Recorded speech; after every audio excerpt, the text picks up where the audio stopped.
Sherville Gadway. Yes, sir. He had joined.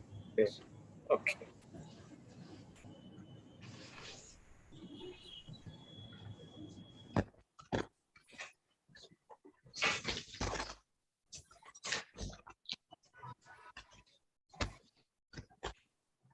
Our webinar is also live streaming on YouTube.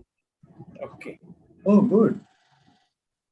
So I think we need to start on time, 7:30. I think we should start here. Yeah. Ji,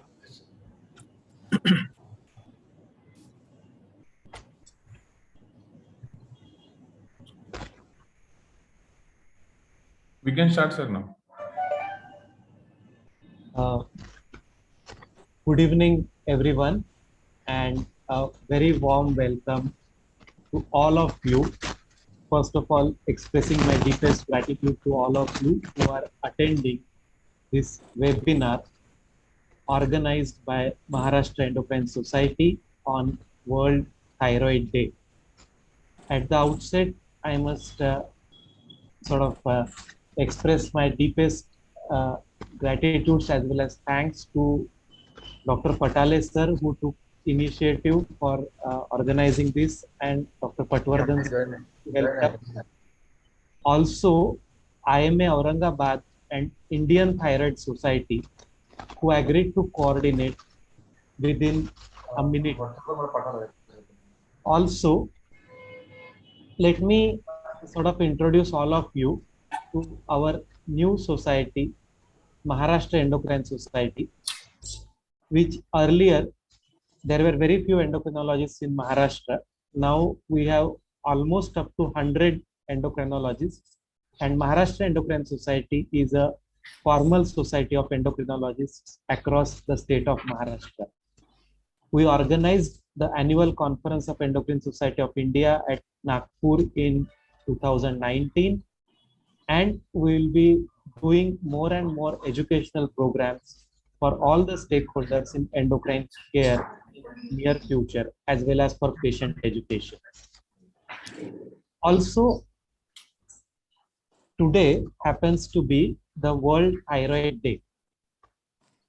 European Thyroid Association was founded on this day, and the theme for year 2022 is communication across the stakeholders in thyroid care. So it is important how we communicate to the patient. It is also important to improve communication across the different stakeholders in thyroid.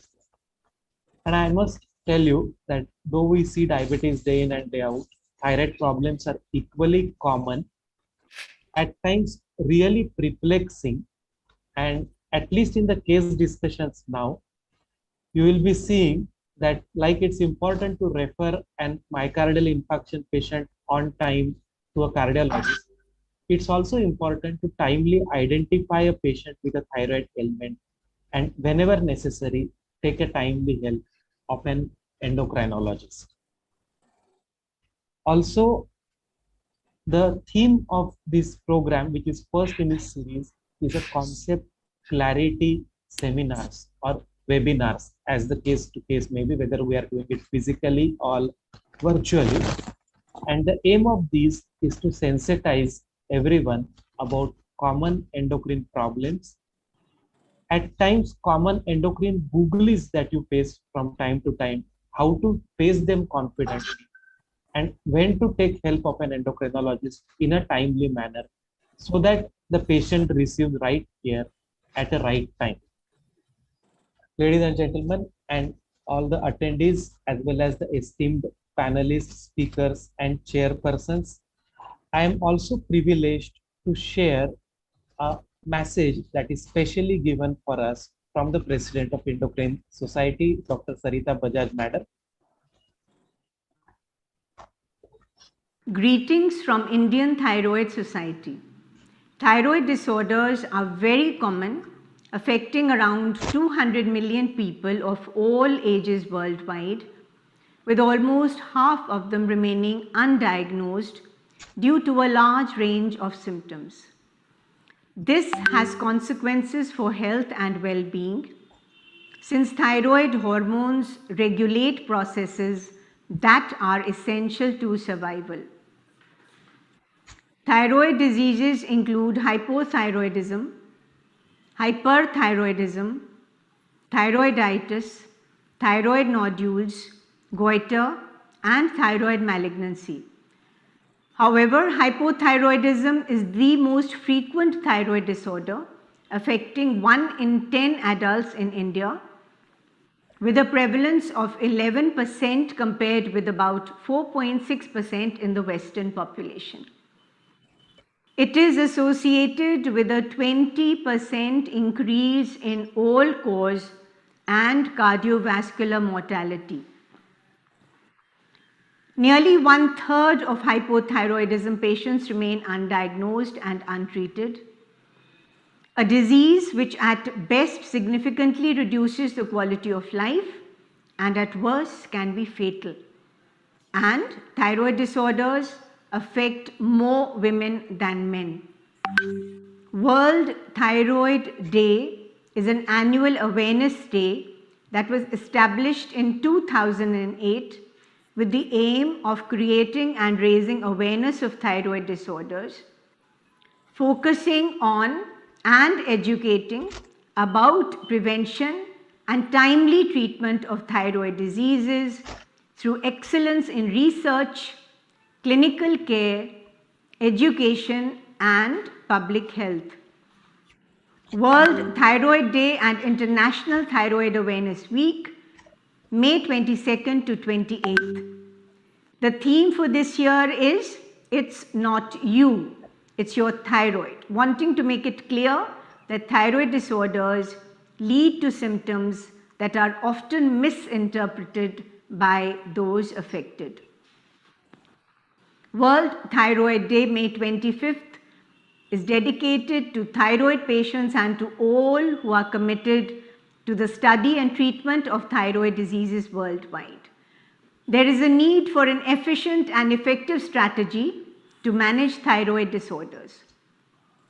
Congratulations and best wishes to Maharashtra Endocrine Society, especially the President Dr. Milind Patwardhan and the Secretary Dr. Amaya Joshi for organizing this meeting for World Thyroid Day. We also express gratitude to Indian Thyroid Society, on behalf of which Dr. P.K. Jabbar will be joining us as a moderator. And it's my great privilege to hand over the session to 3 dynamic endocrinologists who will be taking you through next 3 hours of an academic journey. Let me also introduce them.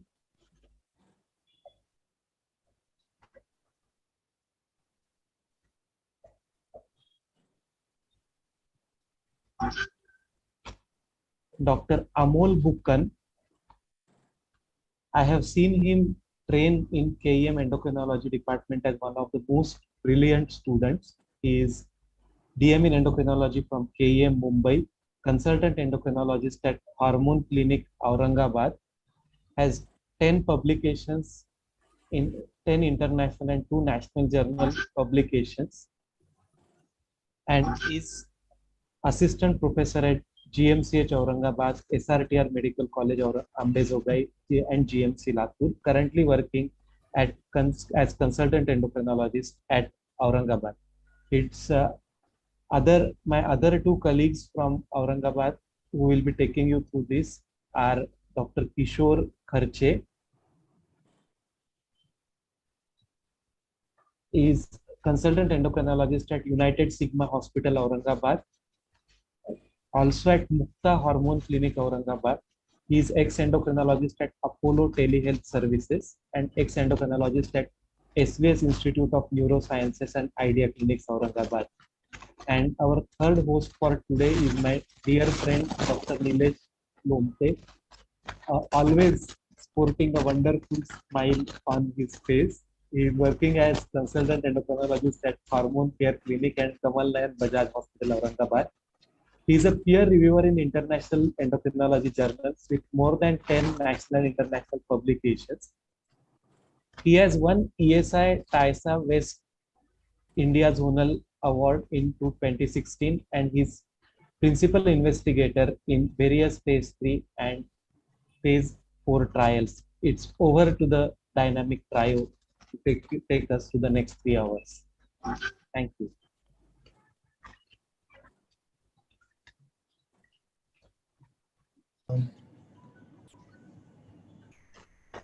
Thank you, Major sir. I would like to invite Dr. Nilesh Lomte and Dr. Kishore Kharche to introduce our chairpersons and continue the program. Yes, sir. Over to Nilesh.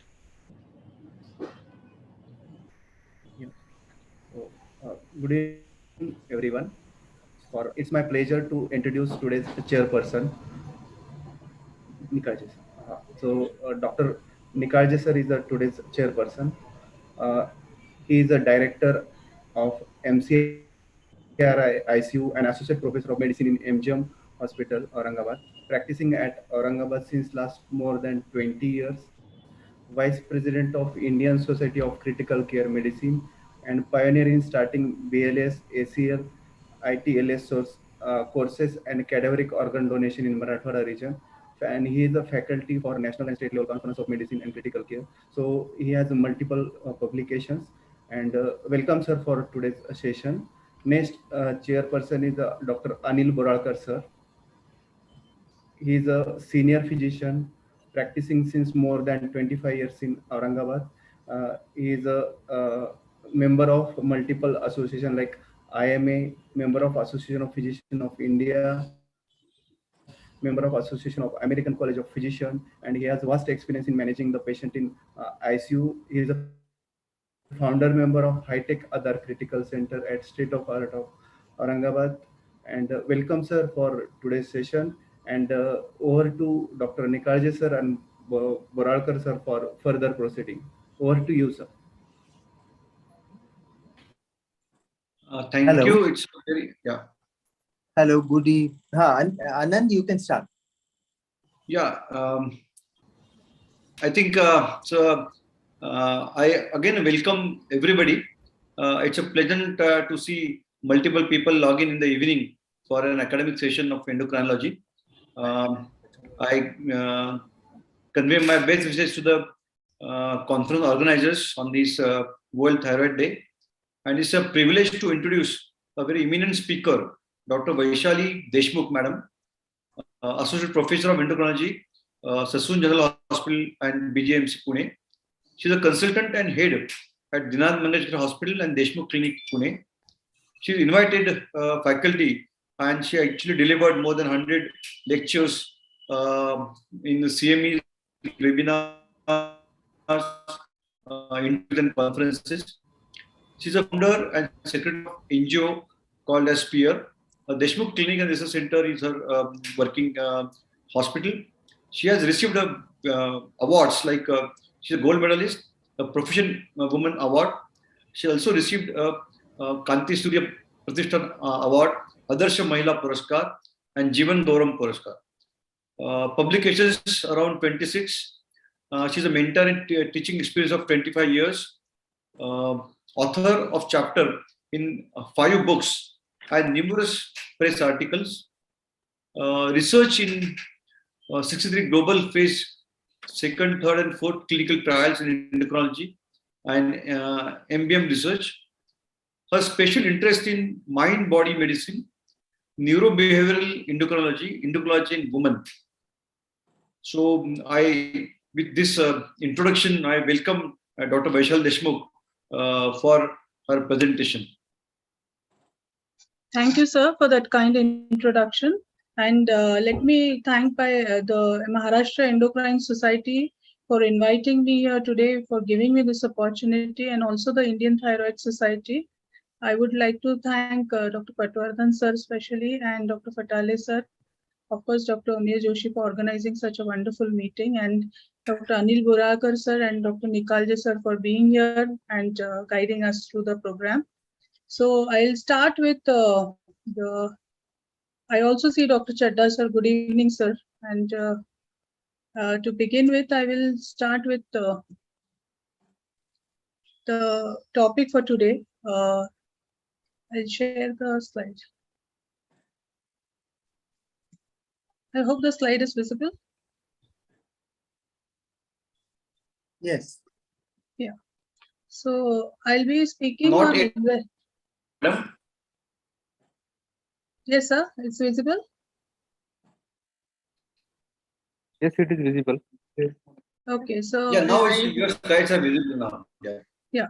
So I'll be speaking on the investigations and interpretations of thyroid function test, and this will begin with the lab tests, then the scans, the ultrasound, the FNSC, and investigations to guide investigations for hypothyroidism, hyperthyroidism, solitary thyroid nodule, multinodular goiter, thyroid malignancy, and finally, in special conditions like pregnancy, neonate, and sick patients, how you should be interpreting these tests.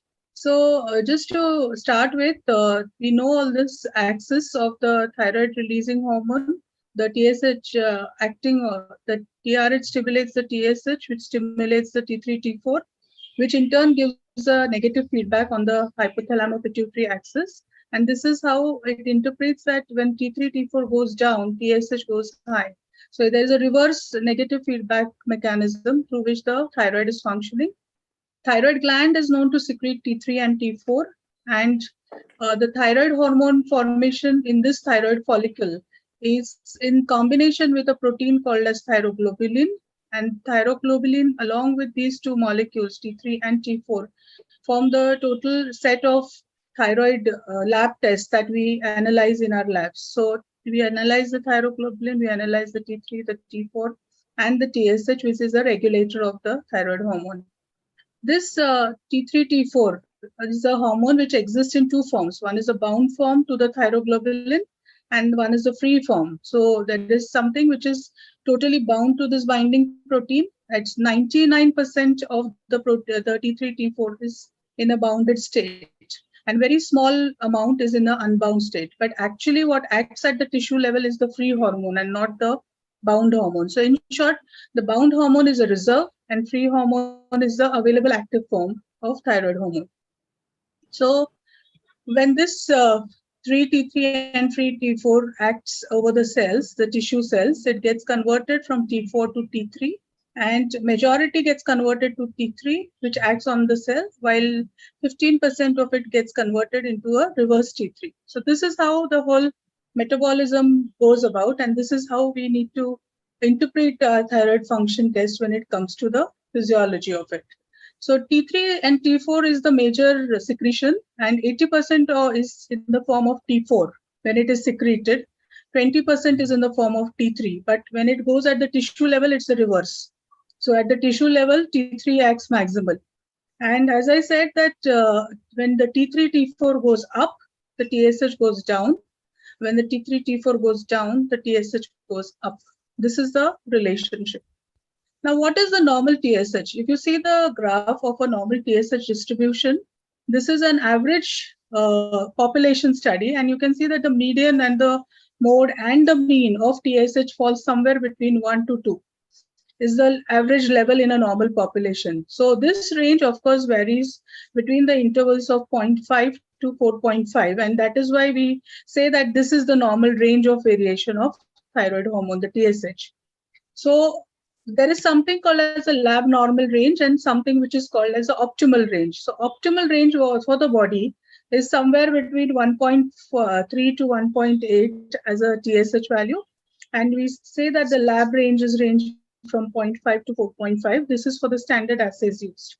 Now, if you see, even a patient with a lab TSH of 4 will be labeled as normal considering the distribution. So lab normalcy and optimal range of normalcy may differ. So whenever patients ask you that what should be my range, the ideal comfortable range for a normal physiology for a person is this range. So we try and keep the levels between 1 and 2 as far as possible, unless there is some reason for which you keep the ranges at the higher level or the lower level accordingly.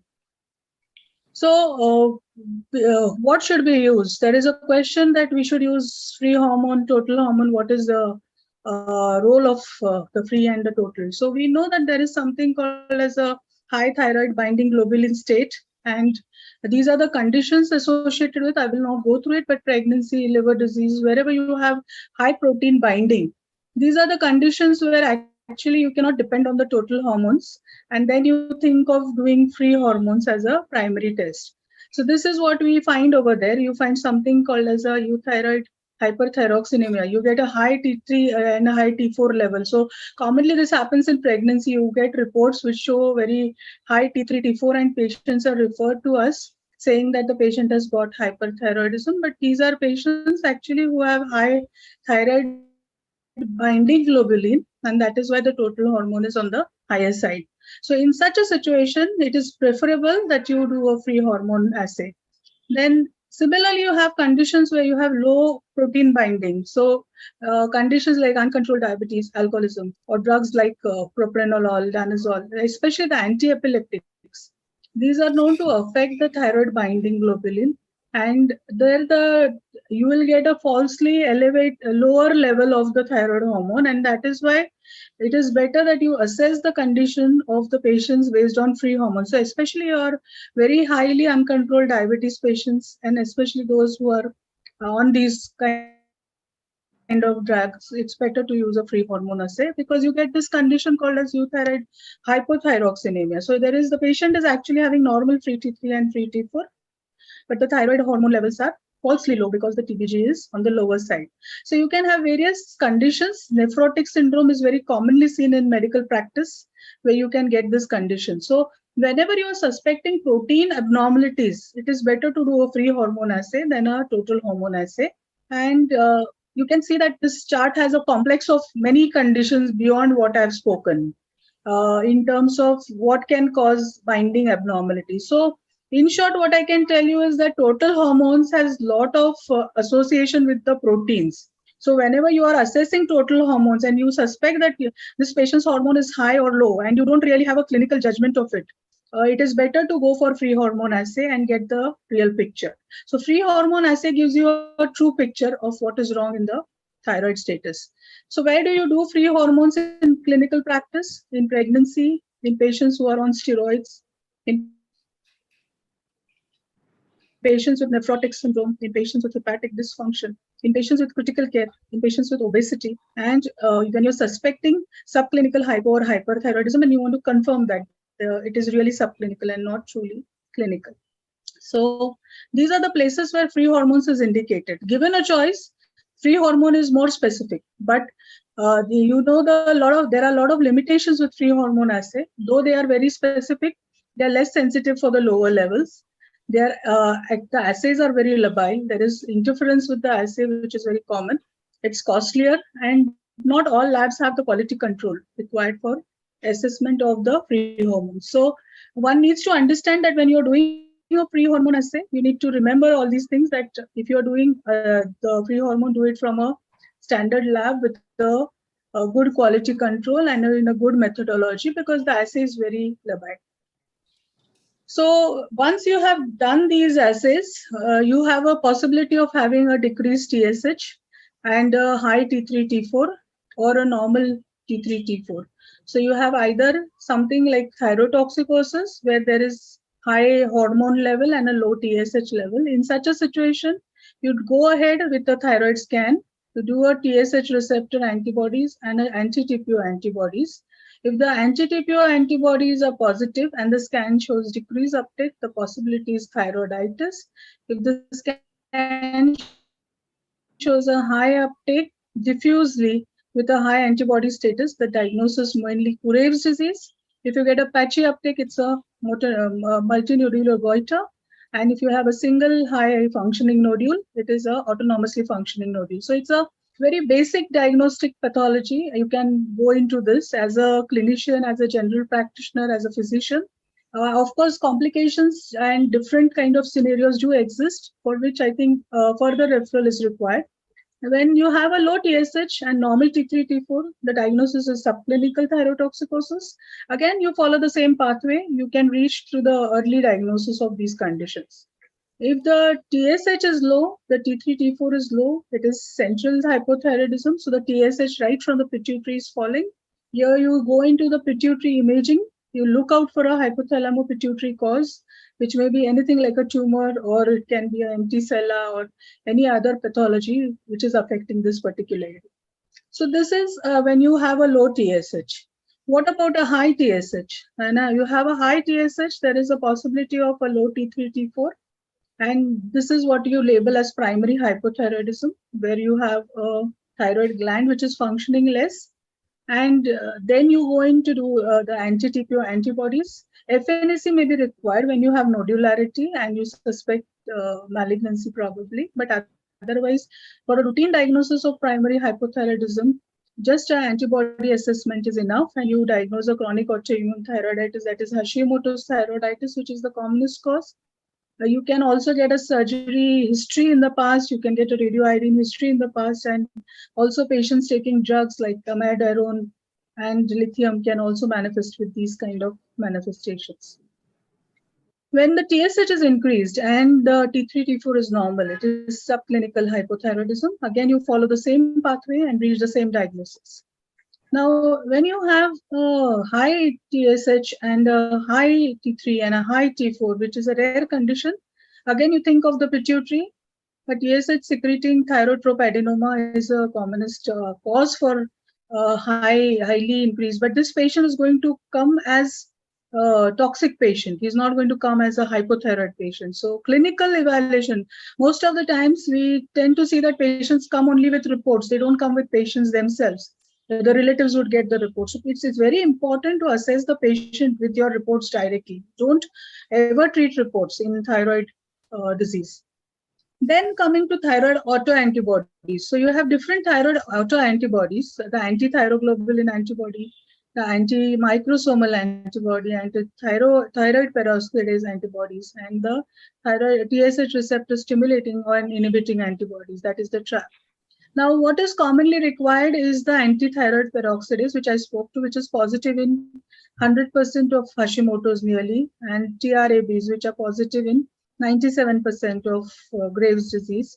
These are functional antibodies. Patients come to you with reports saying that my antibody level is very high. Do you need to treat it? No, you don't need to treat it when the anti-TPO is on the higher side, because anti-TPO is not a functional antibody. It doesn't cause any functional disturbances in the patient except for it's a marker of destruction through autoimmunity. But when you're talking about TRABs, they are functioning antibodies. So they either block or stimulate the thyroid gland. So TRABs are very important in terms of evaluation, in terms of levels. The levels correlate with the illness, and as the levels fall down, the chances of cure is very high. So it gives some prognostication. When it comes to thyroid cancer evaluation, there comes the role of anti-thyroglobulin antibody, which may be positive in nearly 20 to 50% of cases. And surprisingly, normal people up to 5 to 10% can also come with some antibody positive status, especially the antimicrosomal and anti-TPO antibody. So what is the importance of these antibodies? So if you have a high antibody and a high TSH, there is a risk of conversion to hypothyroidism over 20 years, nearly to the tune of 50%. The same, if the antibody is negative, it would be around 30% if the TSH is only raised. And if you have TSH is normal and antibody is positive alone, there is still a 1/4 chance, 25% chance that these patients will land up with hypothyroidism over next 20 years. So it is important to assess the patient over these parameters.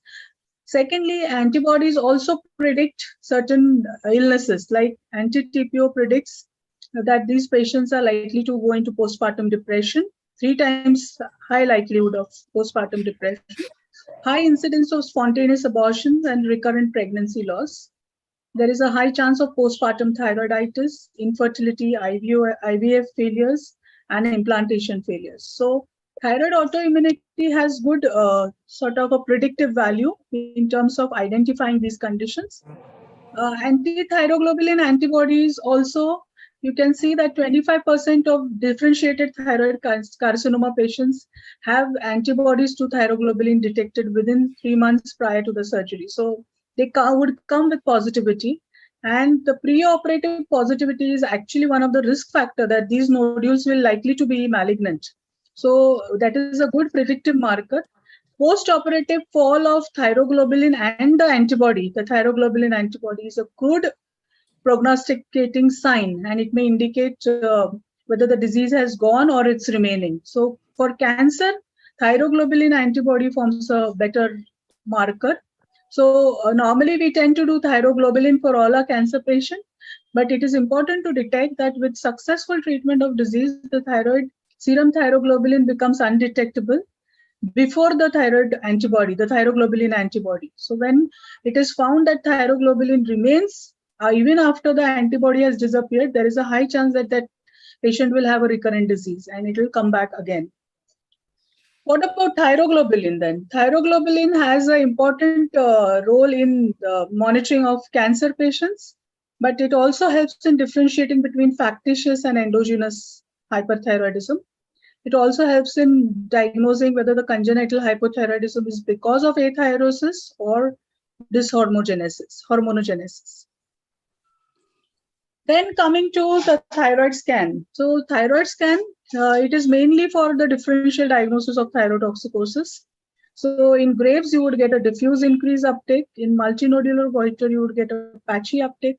In thyroiditis, you would get decreased or no uptake. And autonomously functioning nodule, you get a nodular increase uptake. So you can see the slide. This is a normal uptake. Sorry.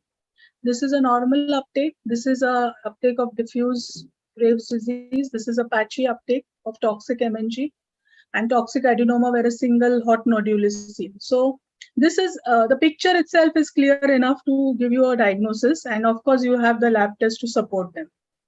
This is one of my patients coming with thyroiditis, neck pain, subacute thyroiditis. You can see that there is no uptake in the thyroid gland. And this is a classic picture of thyroiditis. Any form of thyroiditis would come with this kind of a picture. And of course, iodine-induced thyroiditis, factitious thyrotoxicosis, tumor ovariae, and drug-induced thyroid damage all would come with this kind of an uptake. So when it comes to a nodule, solitary nodule or a dominant nodule in a multinodular goiter, commonest suspicion is a colloid goiter, thyroid cancer, thyroiditis, abscess, or autonomously functioning nodule. So this is the sequence in which the diagnosis also goes. And if you see, this is the type of scan picture you can see. The hot nodule is seen as a single nodule. The patchy nodule is seen as a multinodular goiter. And this is a cold nodule, which is seen as a void area in this particular. Then coming to ultrasonography. So ultrasonography of thyroid role majorly in nodular thyroid disease, especially to diagnose cancer. So single nodule, more chances of malignancy than a multinodular goiter. Solid and hypoechogenic nodules, solid cystic type of nodules with microcalcification, irregular margins, absence of halo around the nodules, then increased chaotic vascularity, taller than wider, and presence of lymphadenopathy, all go in favor of malignancy.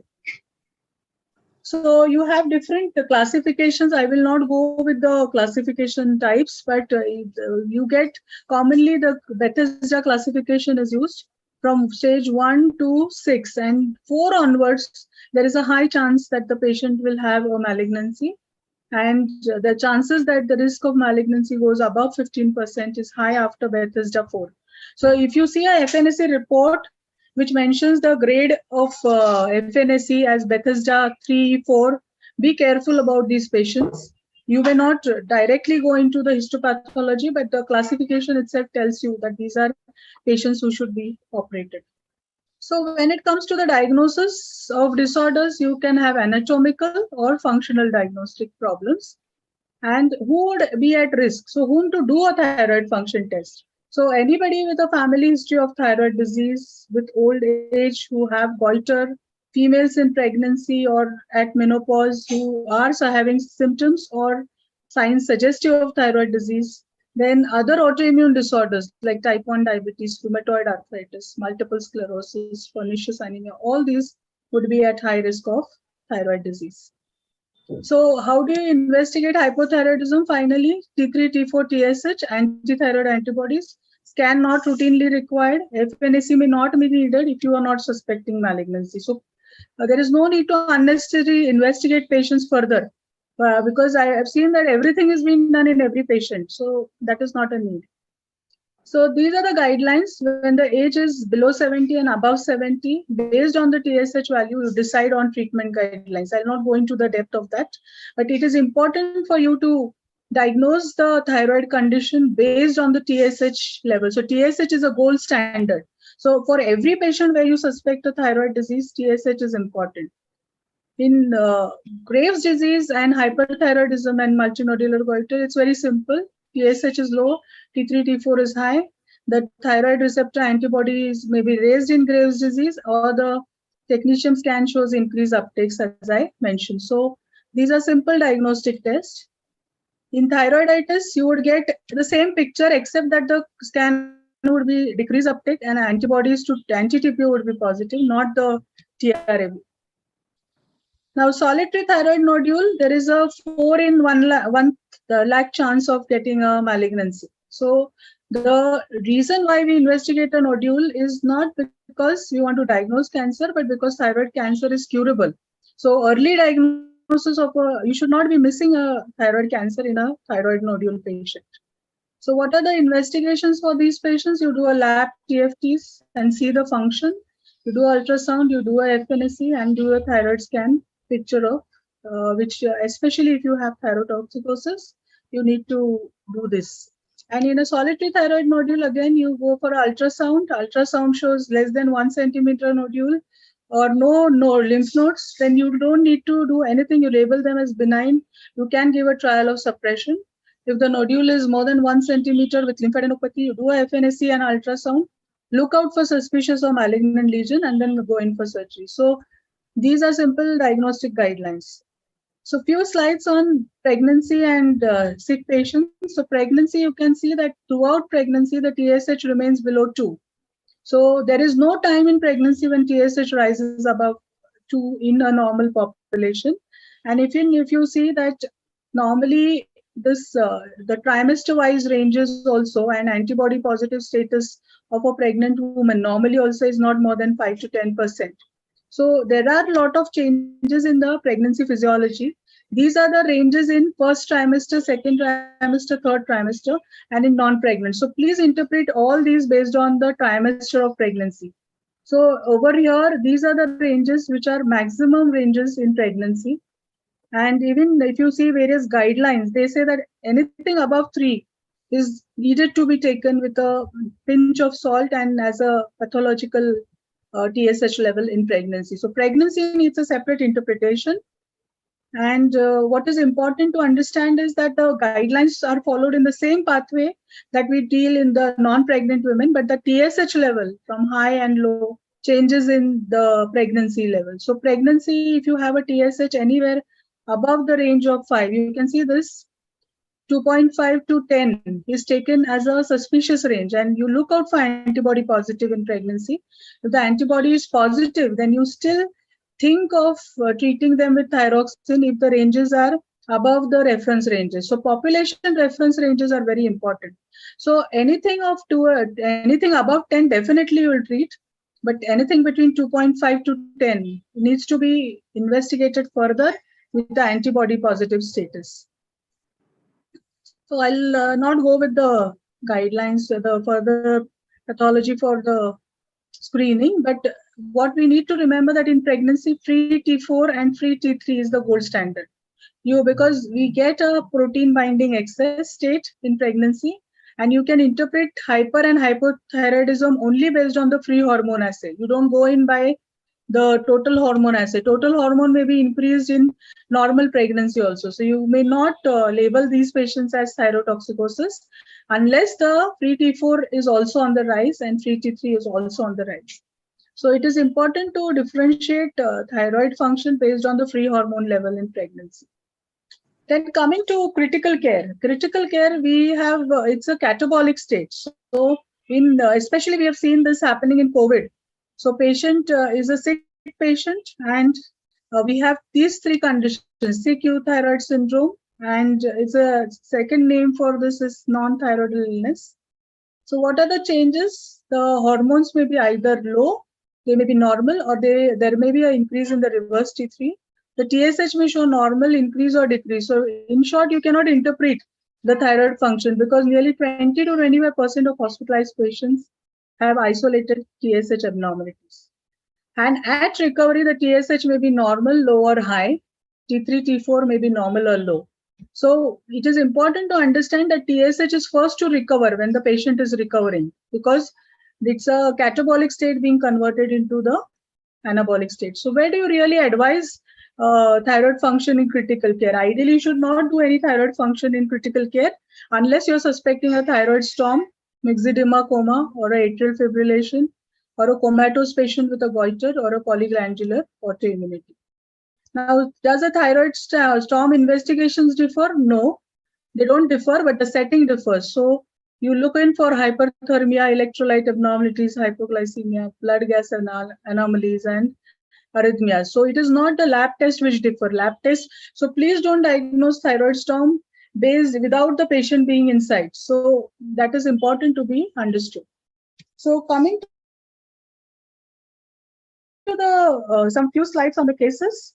So the case, this is a case with a 52-year-old menopausal woman with goiter, lethargy, obesity. She has a family history of thyroid disease. You can see the bogginess over here in the eyes. And these are the basic thing, the examination, the blood test, the antibodies, and ultrasound may be required, especially if you are having nodularity. Now, these are some of my clinic patients. They can come with alopecia, unknown cause. This patient came with madrosis. You can see that eyebrows are lost, just a simple loss of eyebrows. This patient came with obesity, alone with this pigmentation, acanthosis, found to have hypothyroid. These two ladies, both this coming with coarse facies, edematous look on the face.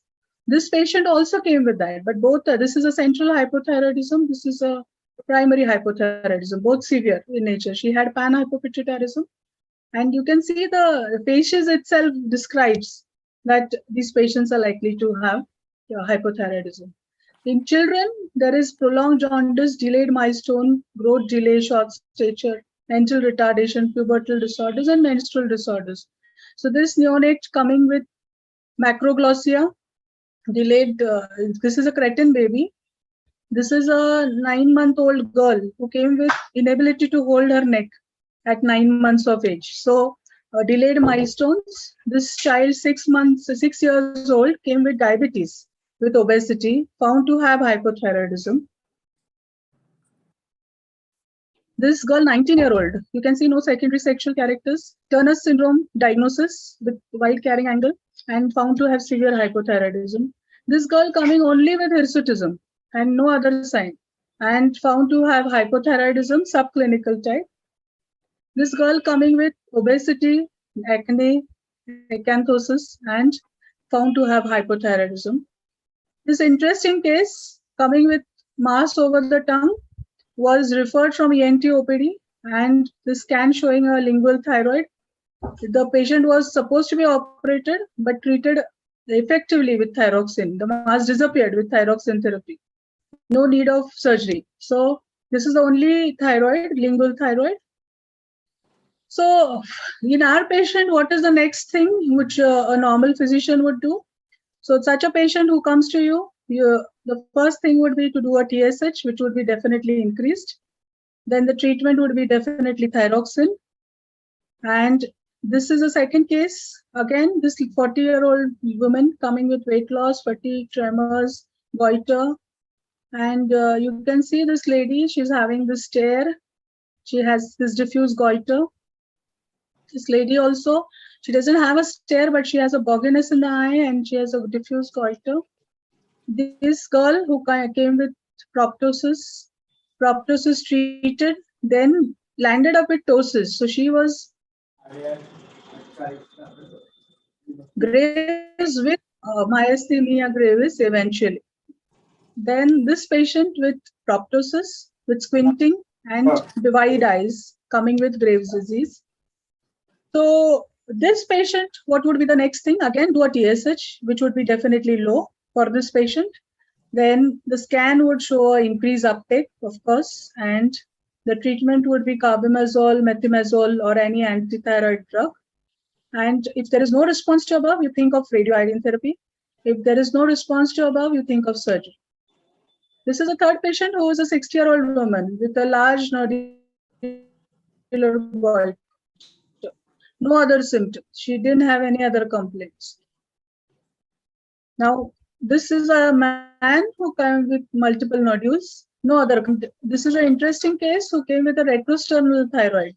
This patient came with stridor. No other signs in the neck, but difficulty in breathing, and found to have a multinodular goiter and treated successfully with surgery. So in such a patient, ultrasound and FNAC is mandatory along with the thyroid function. And after that, the surgical choice would be the choice of therapy depending on the reasons for surgery. Now, this is a 30-year-old female who came with a solitary thyroid nodule. Now, it looks very benign, but this nodule was actually found to be a malignant nodule. And this was commonly seen in a young population, so commonly seen in young women. And the investigations in such a patient would be thyroid function, ultrasound neck, FNAC, and a thyroid scan. So to summarize, the thyroid function test is like a starry sky. You can just get lost. You like seeing the starry sky, you like to see all these reports, but unless you take a path and you go guided, you're likely to get lost, and you may miss the diagnosis of thyroid disease. So it's important to understand that thyroid function needs to be targeted, needs to be done with patient in mind. Patient's history is very important. The course of events is important, examination is important, and then you interpret the lab reports, because many times the lab may go wrong, but your clinical evaluation may not go wrong. So I think that's all in my presentation, and I'll be happy to take any questions if there are any. Thank you. Thank you very much, ma'am, for such a lucid and informative session. We have kept the QA session at the end. So I request a chairperson to invite today's moderator over to Dr. Bolarkar, sir. Good evening, everybody. I hope I am audible and visible. Yeah. Yes. Okay, so let me first, I have the great honor of introducing our very lucrative and famous people. So first is Dr. P.K. Jabbar. He is professor and head of the Department of Endocrinology, director and CEO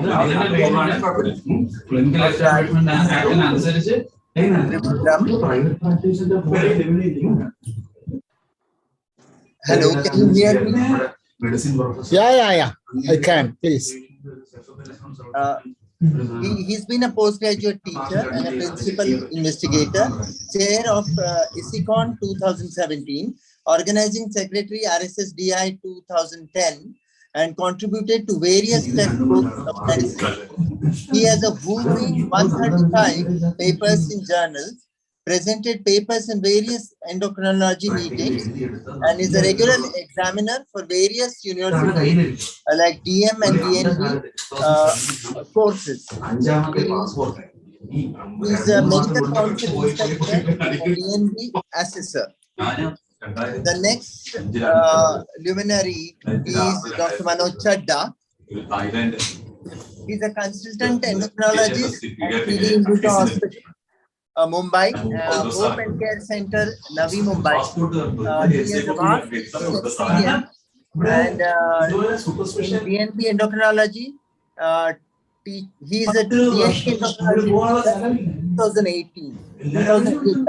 So it's a huge experience, and ex-faculty endocrine department at KU Hospital, Vivael Nair Hospital, Indian Medical College Hospital, Mumbai.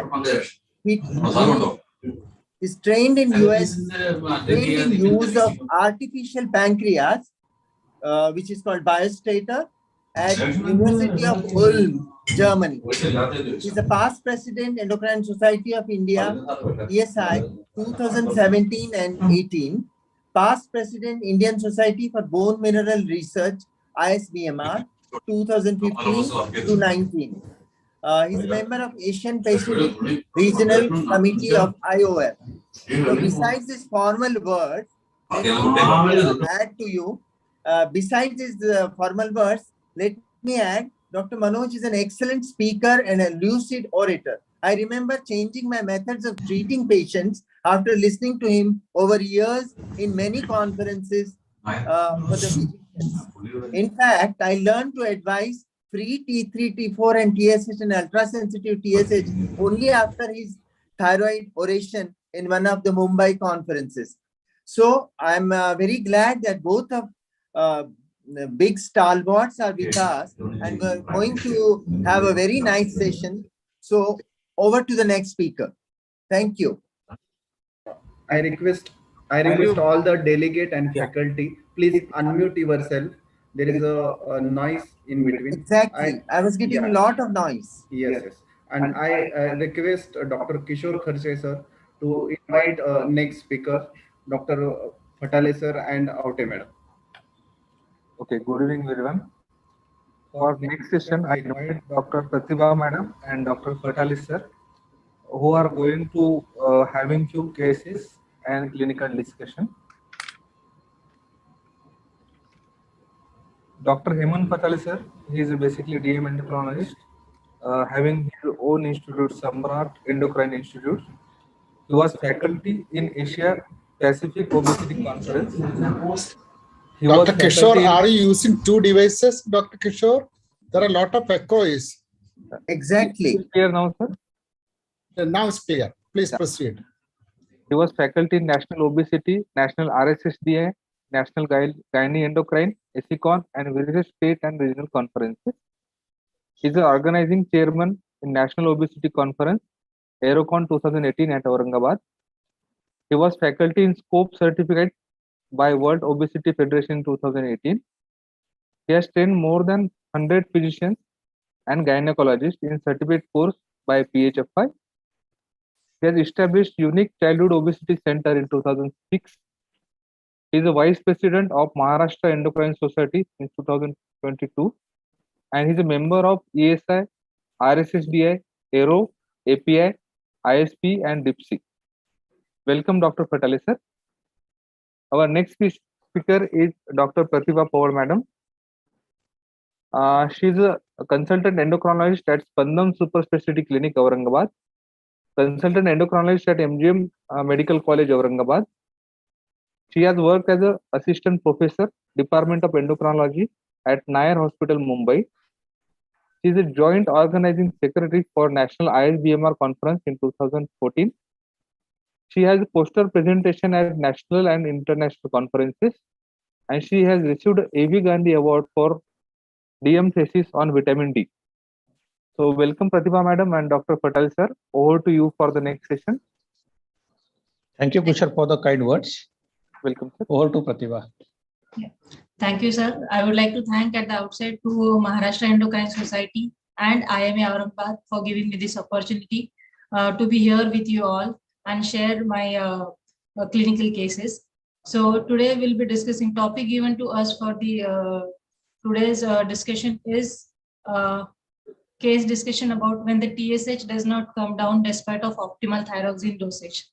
That means every one of us manage the hypothyroidism cases, and it is very common, as Sarita madam has told, that every one adult out of 10, that is 11% of Indian adult population has got hypothyroidism. And this prevalence increases when it comes to the pregnancy. Around 20% of the pregnant women have hypothyroidism. Usually when we prescribe the medications, most of the patients are controlled and they come to with the normal thyroid function test results. But in 20 to 25% of the cases, it happens that every time they come, the TSH is on a higher side. We keep on increasing the doses, but still their TSH does not come down. And such type of few clinical cases from my clinical practice, I'll discuss with you. As Dr. Ame has said, it's a concept clearing seminar. So we'll just start from the basic and move ahead and how we can manage such type of cases where the TSH does not respond to the usual therapy. So as per the ATA guidelines, the TSH is the most reliable marker for the adequacy of thyroxine replacement. And our therapeutic target is to keep the TSH in the normal reference range. And with this normal reference range can be achieved with the usual levothyroxine dose of 1.6 microgram per kg per day. And now we'll discuss the cases. She's a 14-year-old girl referred by a pediatrician for control of hypothyroidism. She is a known case of primary hypothyroidism since 3 years, and currently she is on 125 microgram of levothyroxine. And these are the thyroid function tests in over last 10 months. When you look at her TSH, with increasing doses of levothyroxine from 62.5 microgram to 125 microgram over last 10 months, her TSH has not come down to normal, but her weight has not changed significantly. Then why, with increasing doses of TSH, increasing doses of levothyroxine, her thyroid function test is not controlled? And this is her growth chart. They look at her height. This is her expected height at her age is 158 centimeter, and she is well below third centile. So she's short for her age. And she is still pre-pubertal. Her puberty has not yet started. And we know that if there is no breast development seen or any sign of puberty not seen after the age of 13 years in a girl is a delayed puberty. And she is pre-pubertal at the age of 14 years. Apart from this, another significant history is that she stays with a single working mother who has to leave for the work before the child gets up from the sleep. So the child has to consume her medications on her own. So she's basically a peripubertal girl with short stature and delayed puberty. It's probably due to poorly controlled hypothyroidism. And I would like to want to know the sir's opinion about this, how we can proceed. Thank you, Pratibha, and thank you, everybody. And I'm seeing there's more than 500 people have registered and participated in live on this case discussion. Dr. Vaishali has very beautifully explained the thyroid function test. I would like to know you that the thyroid hormone has a various action throughout lifespan. It starts its action before your first breath of life till your last breath of life. I believe that thyroid hormone helps in improving the perception of human being towards the existing world. Coming back to our case capsule, this patient is short in stature, and this is possibly because of growth.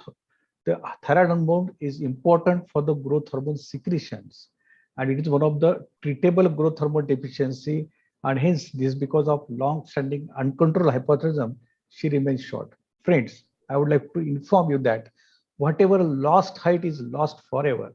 But if you treat properly this patient, then you may get the future height, what is remained and likely to get it, depending upon the mid-parental height. Secondly, the thyroid hormone is very important for the induction of puberty, take throughout the journey of the puberty, completion of puberty. Also, it is an important hormone for the reproductive life. And hence, we look at this, our patient, she is still being a 14-year-old, she's still prepubertal. And this is all, both these problems because of long-standing uncontrolled hypothyroidism. Friends, I would like to inform you that this a single pill can take care of this, and this is completely treatable. And if you miss this and we are ignore just long term, then this is going to affect permanent height loss and many pubertal problems, and thereby related psychological problems, and long-term uncontrolled also ill health hazards. We'll discuss that later on. Over to you, Pratibha. So when we looked at her, got the history in detail, she is as an adolescent child who is staying in the stressful family. She usually forgot to take the tablet 2 to 3 times in a week. And when we got the pharmacy recall, she has purchased only 2 bottles of levothyroxine in last 1 year, and a second bottle is still going on. So this is basically a case of non-compliance. So whenever the patient is coming with the follow-up with the persistently high TSH, we need to go back and check the medication details and see whether she is taking it properly. After that, we have just asked the mother to give the supervised medication. She herself will make sure that the child takes medication. She has also been asked to keep the tablet count. And after 6 weeks, when the supervised medications were given, her thyroid function test was well controlled, and we could reduce her dose of levothyroxine. And after 6 months of supervised medication, good follow-up, her thyroid function test was well controlled. She has gained 4 centimeter height, and she also entered into the puberty. That's why. Friends, I would like to inform here that the non-compliance is the commonest cause for the uncontrolled hypothyroidism. So compliance is most important. Secondly, I take this how to deal with in my clinic actually. I always ask my patient, either maybe very poor to very rich, they do have mobile. I always ask them to put a reminder or alarm at 7 o'clock in the morning. If you miss the pill, take immediately and not to have any food for half to 1 hour. Secondly, I always make sure that they make a habit of putting a date on a opening of the bottle of the first pill, and another date on putting a date on a last pill while taking. And this how leads to improving the compliance. These two methods, the practical points which might helpful for everybody.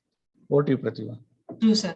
So only one last line about this patient, the peripubertal children or in the adolescent children, which is the time when they get the peak, whether they get the pubertal height gain anywhere between 25 to 28 centimeter in boys and girls. And if this peripubertal children during puberty, if not treated adequately with the Radiothyroxine, they may have a permanent height loss.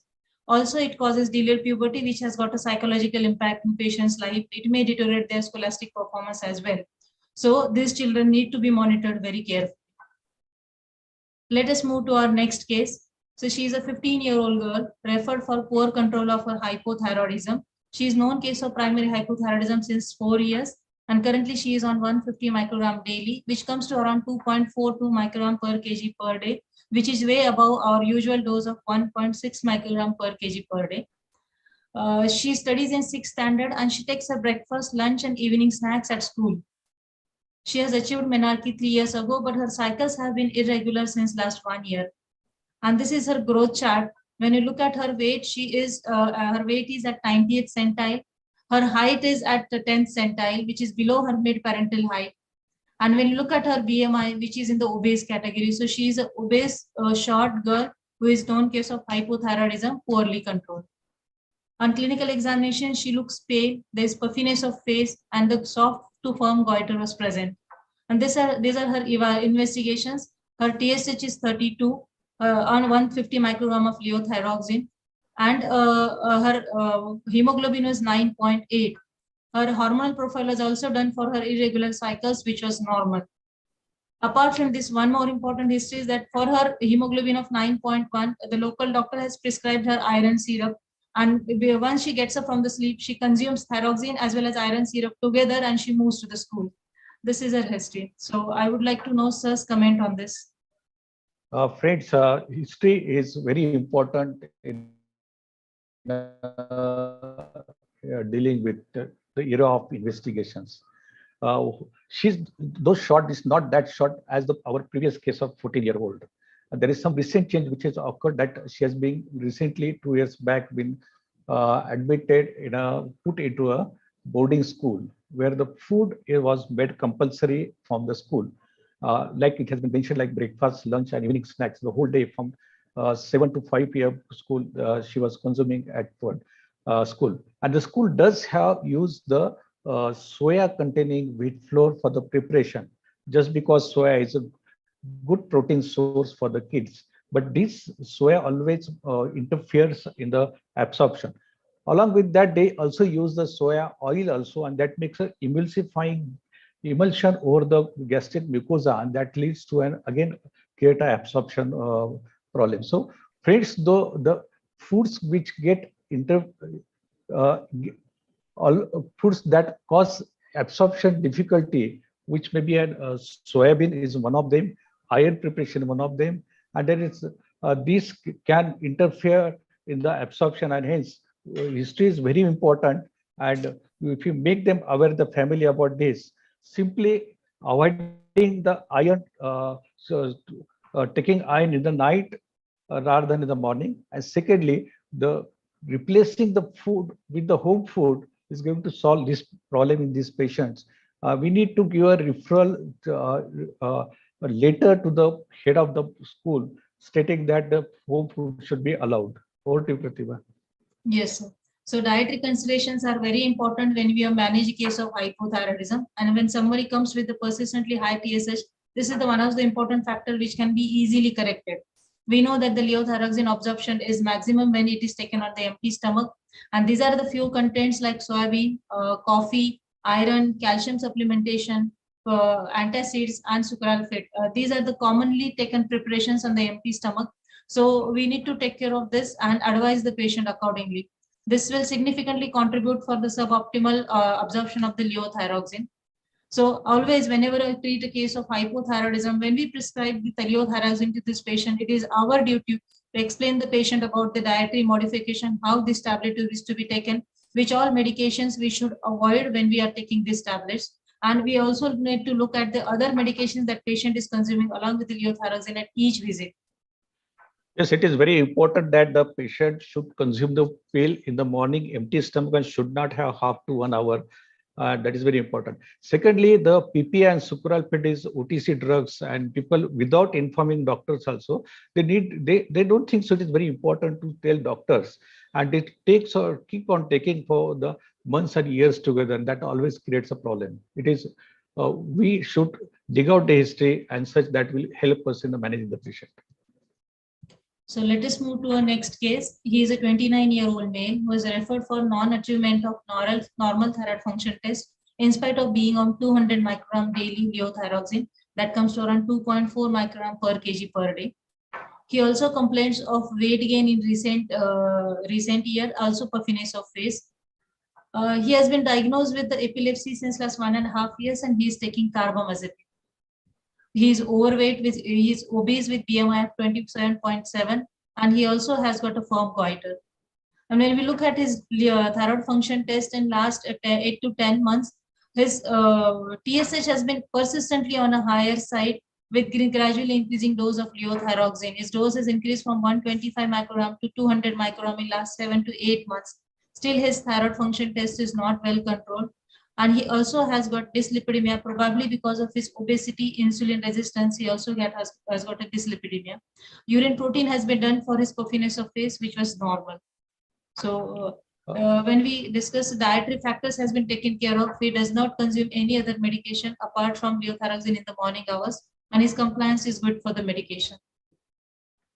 Friends, history taking is very important, and in his case, the history of having epilepsy and recent start of carbamazepine, there are few drugs which can increase the metabolism, the drugs which stimulate the cytochrome P450, like anti-epileptic drugs, maybe, and antituberculous like rifampicin, or maybe tyrosine kinase inhibitors. These drugs can cause increase the metabolism. And we need to, in such cases, we need to divide the dose in the 2 halves. One half the dose in the morning, empty stomach, another half the dose 3 hours after the last meal, and before patient go to the bed, and he or she should not have anything, and that is going to solve these patient problems.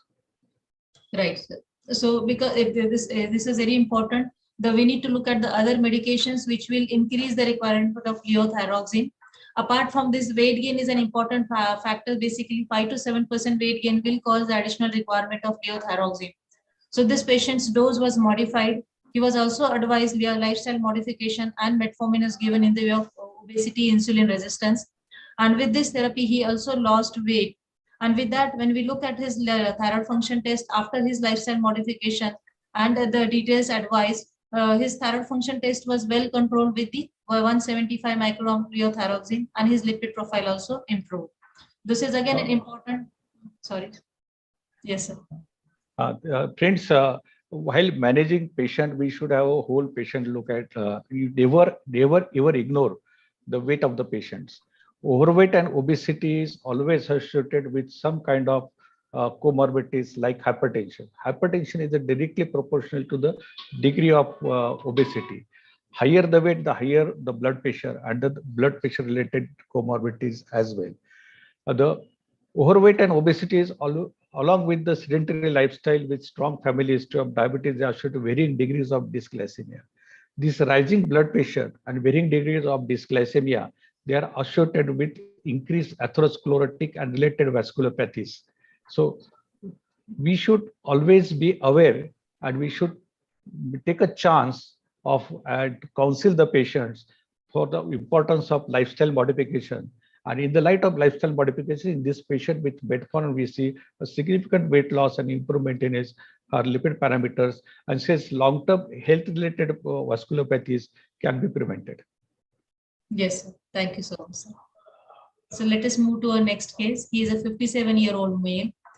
He is basically concerned about his poor control of TSH since last 1 year.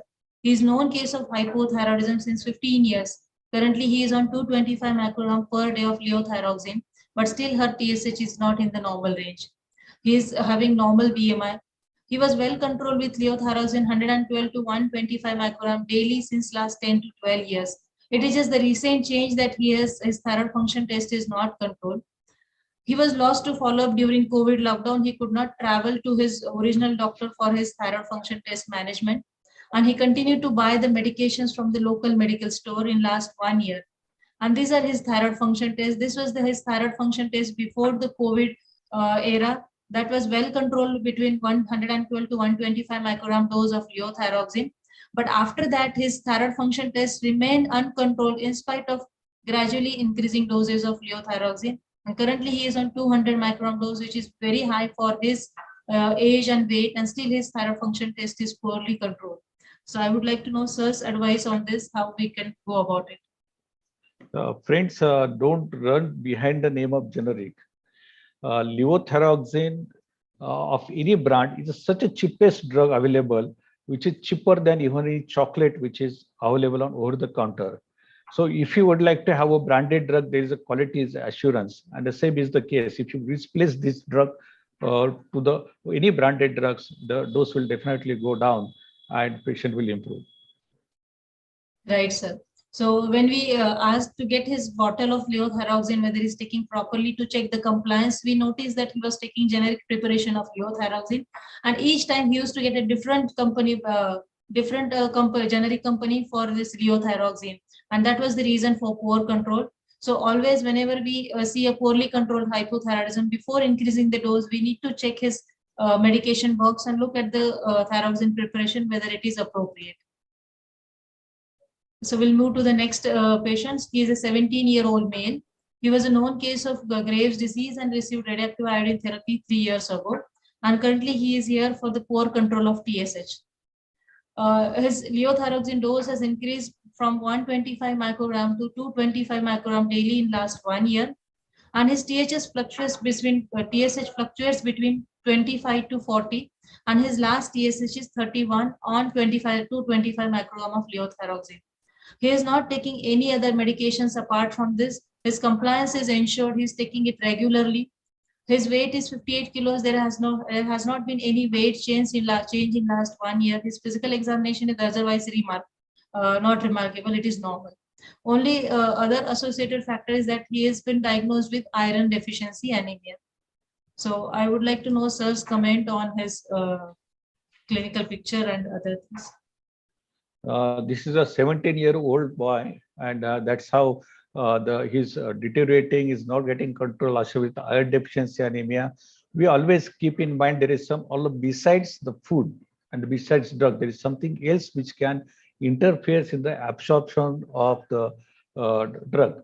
There's an associated iron deficiency. There is a possibility of malabsorption in this case, and then possibility maybe having a celiac disease. And so anti-transglutaminase antibodies might help in such patients.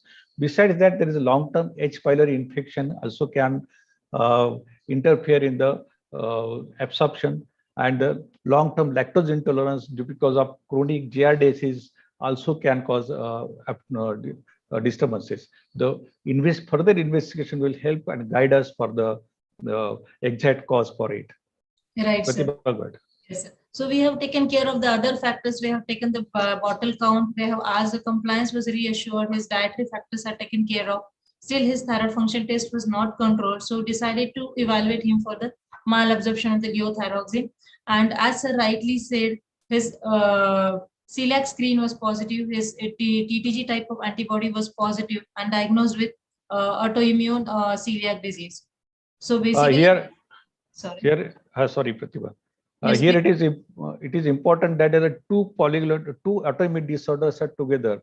So there is a chance of polyglandular failure. So we need to look at the antibodies of other glands and keep them, if they are normal, keep under follow-up, investigating every 3 yearly, or keep a watch on that. If there is a patient may further land up with a polyglandular failure or other glands, most possibly is a adrenal failure. Please go ahead. Right, sir. So he was a case of primary autoimmune hypothyroidism with autoimmune celiac disease, and probably that was the reason which is causing levothyroxine malabsorption.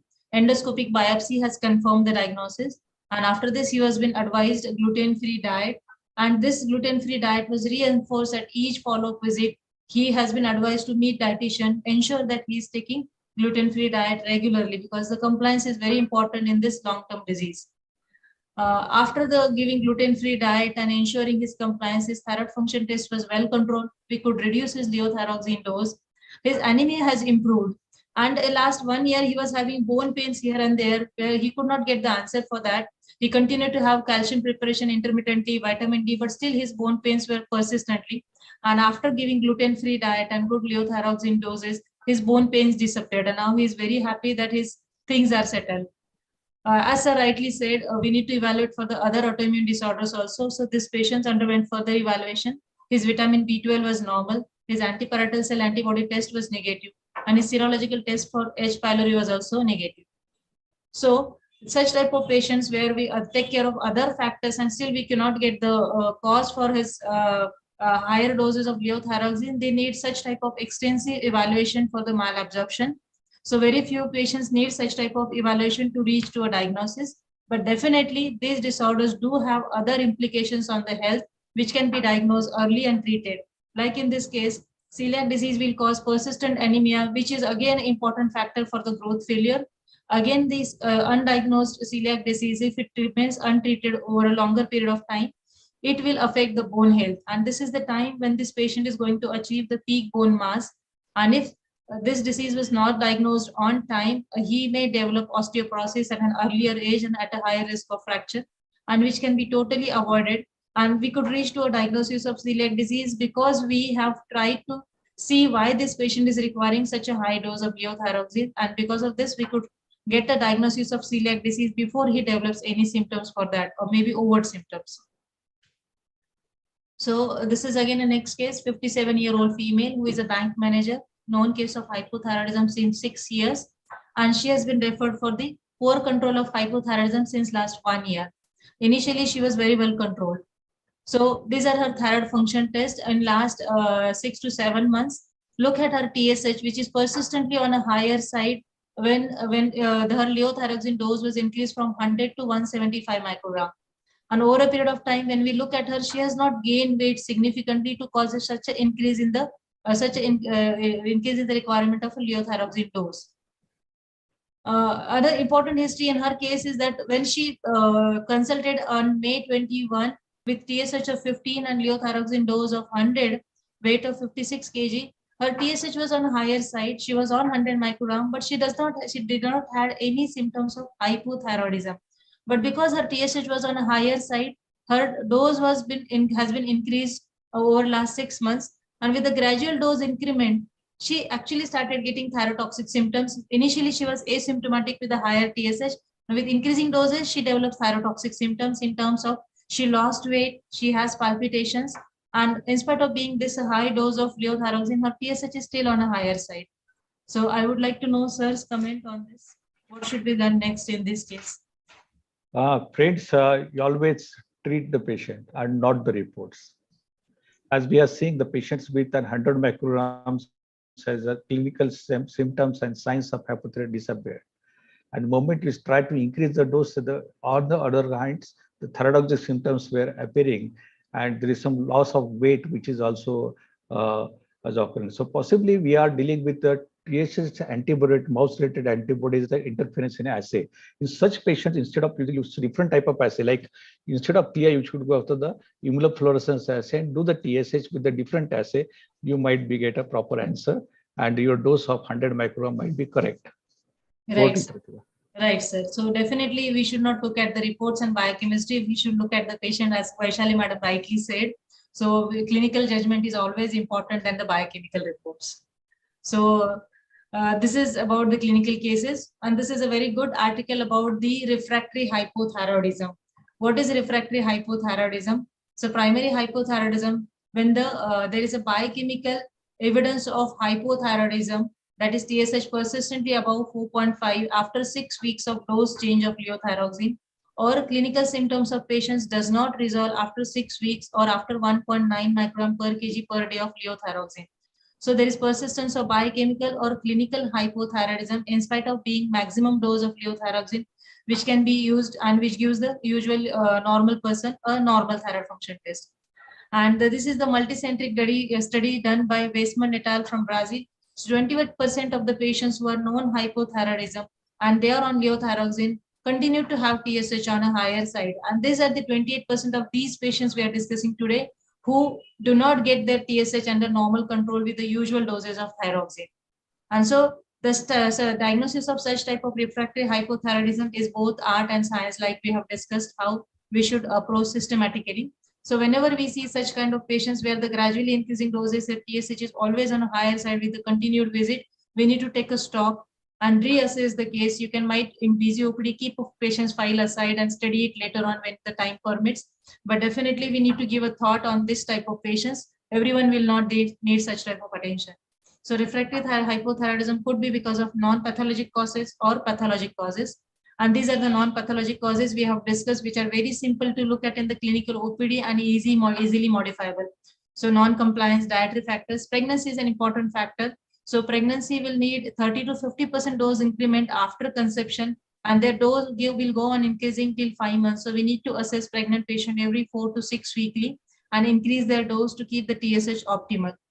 And as we discussed, generic precautions will give us a refractory hypothyroidism, and these are the pathologic causes we discussed.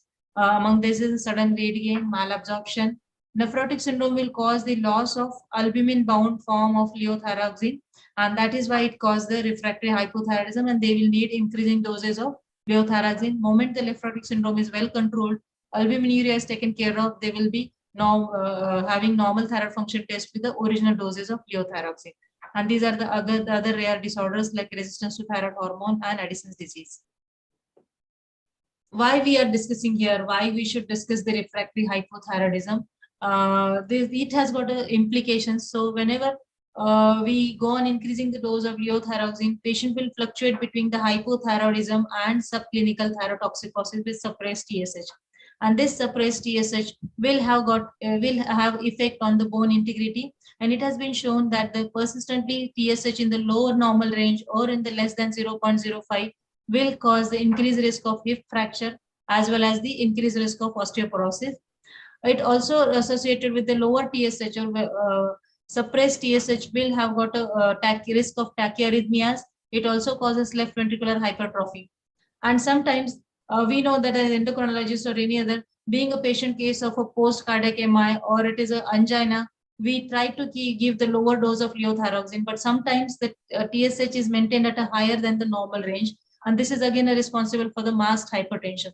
So TSH slightly keeping on the higher side will cause the masked hypertension, and TSH keeping on the lower side will cause the arrhythmia. So we need to keep that tight balance and maintain the TSH in the normal range by proper assessment. Also, this poorly controlled hypothyroidism will cause frequent hospital visits, increased number of lab tests, and it will also cause the loss of working days for the patients. And all these things may cause the dissatisfied patients, and more likely that they will keep on changing the physicians where their thyroid function test is not well controlled.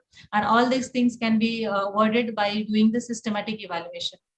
One line about this, there are alternative thyroxine preparations have been tried, like soft gel levothyroxine preparation and liquid formulation. They are not into the market recently, but they have been tried in the clinical trials and found to be useful in some class of patients where we get the refractory hypothyroidism. I would like to add something here. Yes. Usually the thyroid preparation we have, they does have gluten, they have alcohol, they have water in it, they have lactose also in it. And that's the reason we need a strong acid to dissolve the pill and then it is to get absorbed. Unless it gets dissolved, it does not get absorbed properly. So these alternative preparations actually does only contains 3 parts of it.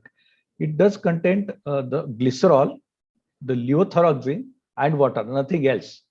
Unless the absorption is proper, acid media is not required. See, if you look at the OTC drug like PPA and the sucralfate or mucin gel, they have taken for years together without informing doctor. There doesn't seem to be important part of it to inform the doctor or anybody else, and hence this creates lots of problems. So if possible, we need to have such kind of preparations. I will go back to the celiac disease. Again, here's a gluten is sensitive enteropathy. If gluten is a part of your pill, this such conditions will in fact again creates a problem. So if we have such alternative preparation for the selective patients, these problems will get solved. True, sir. So I think that is about the refractory hypothyroidism, and I would like to ask sir to comment upon the take-home message for the today's discussion about the refractory hypothyroidism. Yeah, today I think we have gonna journey of various cases, right from the history taking, and then maybe an absorption part of it, metabolism part of it, and maybe an associated disorder like celiac disease, polyglandular failure, the generic versus branded, and various formulations with these cases we discussed just now. So primary hypothyroidism is a organic hypothyroidism needs lifelong medications. And I've seen so many physicians just prescribe and they forget attitude they have. They say you keep this on taking lifelong. I did. The patient also never keep up the paper and never be informed to the next doctor that it is just to be taken. They never been many times it's not monitored. So that attitude we need to change, because long-term uncontrolled they are associated with various dyslipidemia, weight gain, and that related atherosclerotic vascular disorders and vasculopathies. So we need to change this attitude, and we need to avoid the ill health on the long-term basis. It has a bone effect, as Dr. Pratibha has very nicely explained. We need to look at the very cause for the persistent high, and the most common cause is a compliance. Compliance is the most common cause, and then there's some drug intervention. You're still not able to reach to the cause. Please refer to the endocrinologist for the managing such patients. We need to don't treat the reports biochemistry. We need to treat patient, and so the holistic approach is also important.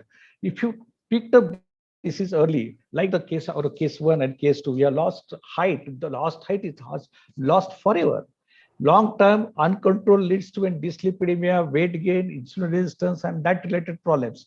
So it is always important to pick up the disease at the right time, treat properly to avoid the long-term ill effects and comorbidities, which is silently associated with. And that's what our take-home message I would like to give to all of us. I also thanks for the Dr. Amay Joshi has taken hilarious efforts for making an arrangements. It spent a lot of time. So I congratulate Amay for this wonderful seminar. Comments from moderator. No, see, Dr. Ameya and Dr. Hemant, Manoj, it was a very, very informative discussion. I think now always we should look into the patient's profile, okay, and we should look into the laboratory reports. It's a real art to find out and cleanse a cause for the refractory hypothyroidism. The most important is non-complaints, non-complaints, non-complaints. Okay, I think it's very informative. I don't want to add anything more. Over to Ameya. Ameya, please. Yeah, that's it. So if I could just add 2 points. I mean, what Pratibha and Hemant have discussed is the absolute crux of the problem of TSH not coming down. But as scientists and looking at disease process, there are very rare cases where I think in my 30 odd years, I've seen 2 cases where with T4, the patients were not responding. They were frankly hypothyroid. And beyond 300 micrograms, I added T3 in a small dose, 20 micrograms, and the patient did wonderfully well. So very rare, but you must look at beyond the patient factors. There may be absorptive issues. There may be need for T3. And another very rare disorder, which probably you've seen 2 cases at Hinduja Hospital, is what we call as consumptive, hypothyroidism. Patients with liver tumors, and that whatever thyroxine you're getting just gets converted into RT3 and T2, and the patient remains hypothyroid. So that beyond the common things, sometimes you may need to look at rare things.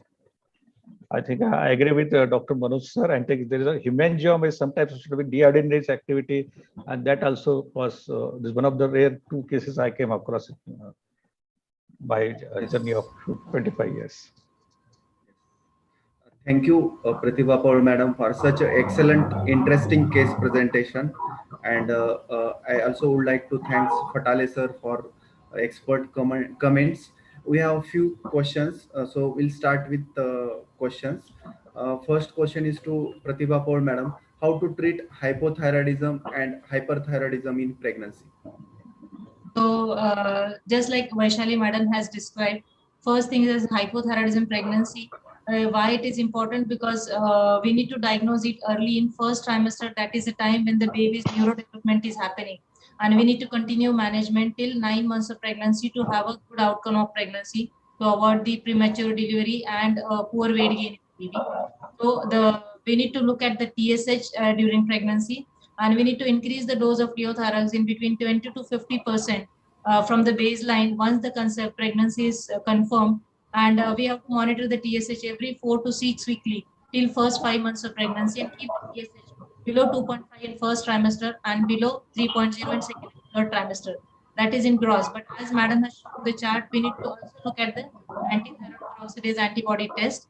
And if the patient is having between 2.5 to upper limit of normal range for thyroid TSH and thyroid peroxidase antibody test negative, such kind of patients we may not give the Radiotherapy. That is about the hypothyroidism. And as far as the thyrotoxicosis is considered in pregnancy, we know that the total T3 and total T4 are increased in pregnancy because of the increased thyroxine binding globulin. So always we need to look at the free T3 and free T4 in pregnancy. And as long as free T3, free T4 are normal, we don't have to treat with the anti-thyroid medication, even though the TSH is in the normal range. The normal TSH in pregnancy is up to 0.1, and in sometimes in multiple gestation, we can get the 0.01. So it is not the TSH, it is the free T3 and free T4 which guides the anti-thyroid medication in pregnancy. I think that is how we treat. And in anti-thyroid medication during pregnancy, in first trimester we give propylthyroxine, and from second and third trimester we may shift to the methimazole, or as per recent guidelines we can continue propylthyroxine till delivery. And 30% of the I would like to add that in hypothyroid, non-hypothyroid pregnancy, TS is the target, and in non-Graves, and we are treating during pregnancy, FT4 is the target, and where FT4 should be to be highest normal level, high normal level. That's what the 2 targets we need to differentiate. Thank you, ma'am, for such a wonderful answer. Next question is for Fatale sir. What is the role of frozen section in thyroid surgery for suspected thyroid malignancy? In a experienced hand, it's a important event for to decide whether the extent of the surgery. If your pathologist is experienced, it's very good. Yes. Thank you, sir, for a wonderful answer. Next question is for Vaishali Deshmukh, ma'am. Is ma'am available? Yeah. Ma'am, question is what is the threshold for sending anti-TPO in hypothyroid patient? There is no threshold for sending anti-TPO. In all patients with a high TSH, ideally you should be doing an anti-TPO antibody to confirm the presence of autoimmunity. And anti-TPO is a marker. It is not a indicator of severity of disease. So you may have levels of 1000 and the patient may have mild disease, and vice versa. You may have levels of say hundreds and the patient may still have very severe disease. So they do not correlate with the severity of disease. They imply that there is autoimmunity, autoimmune destruction, and this patient is this is likely to increase with time. So this patient will have an increase in the illness profile overall with aging, with time, and post-menopausal in cases of women, and even in pregnancy situations. Thank you, ma'am, for informative answer. Next question is for Deshmukh, ma'am. Why there is a different uptake in Graves and thyroiditis on nuclear scan? Yes, so Graves' disease has vascularity. So the gland is hyperfunctioning because of the antibodies stimulating the thyroid follicles, and there is increased vascularity. So there is more uptake of the dye in the technetium dye into the thyroid gland. That's why you get a diffuse increased uptake. While in thyroiditis, there is a destruction of the thyroid cells. So the follicles are getting destroyed, and that is why the vascularity is disrupted, and that's why the dye doesn't reach the gland, and that's why you get a low uptake in the thyroid gland in such cases. Thank you, ma'am. Next question is for Fatale sir. Is hypothyroid genetically influenced? Yes, Nilesh, these are autoimmune disorders. I think they maybe have a hereditary background. Yeah. Yes. So sometimes, yes, not all hypothyroid, but autoimmune, yes. Thank you, sir, for answering. I invite Dr. Kishore Kharche sir for next session and next proceeding. Thank you, sir, and thank you, Fatale madam. Thank you, Fatale sir and Aute madam for such a interesting session. Thank you, chairpersons Morakar sir and Nikalje sir for chairing the session. Over to Dr. Kishore Kharche sir. Thank you, Dr. Jabbar, for joining. Thank you. Thank you very much. Bye-bye.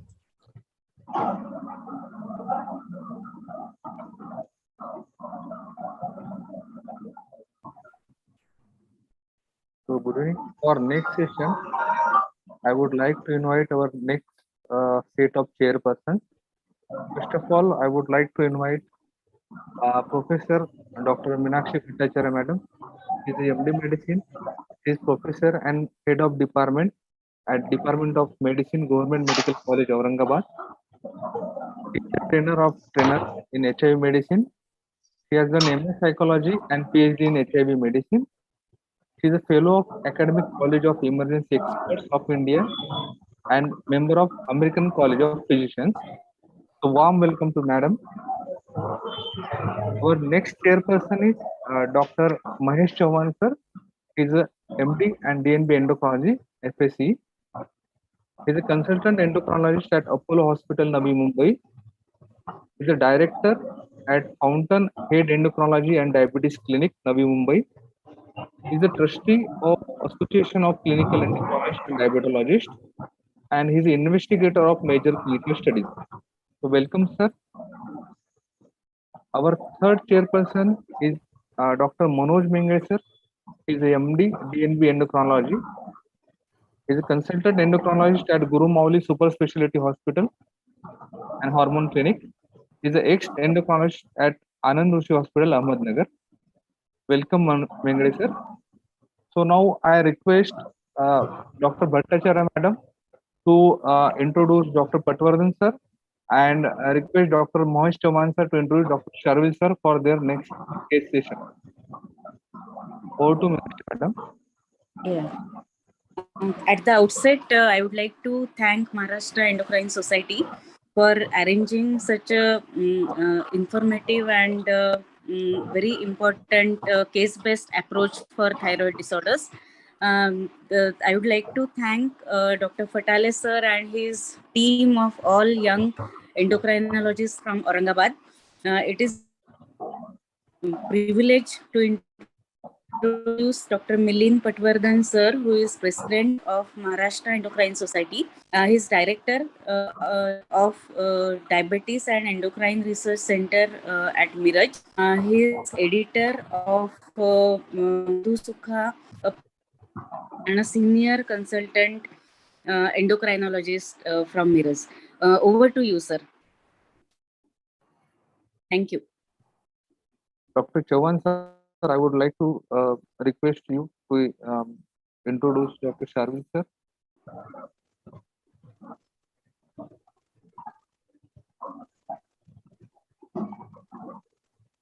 Dr. Chauhan sir is there?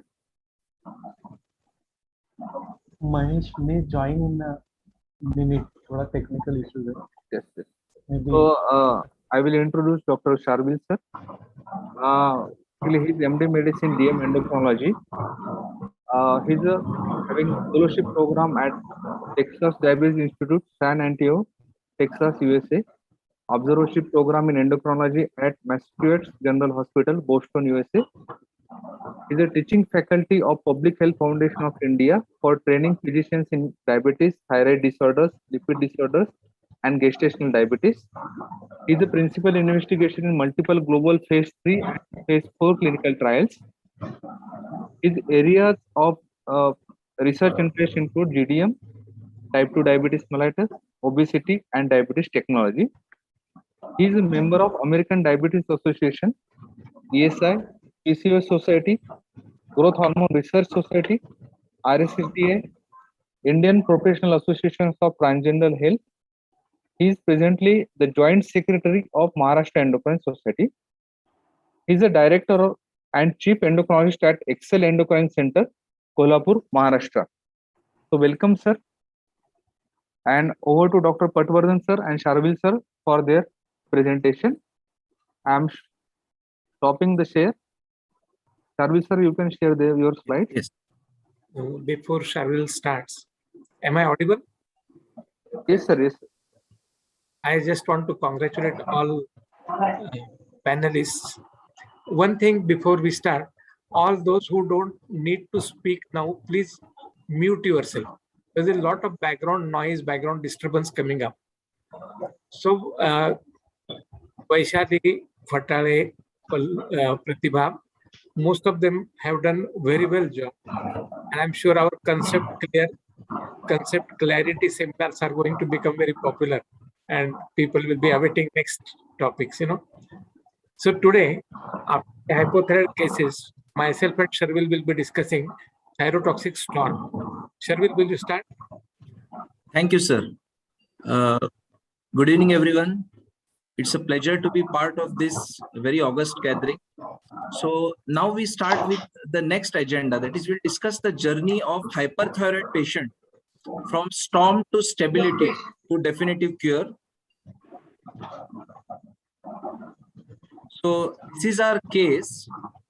You see this really sick lady, 62-year-old lady known to have thyroid disease, not able to give specific details, is confused and is in delirium, taking treatment irregularly. The medical record show was prescribed carbimazole earlier. She has weight loss, tremors, and diarrhea. Her pulse rate is really high, 140 per minute. It's irregular. She is febrile. She has a temperature of 39.5 degrees Celsius.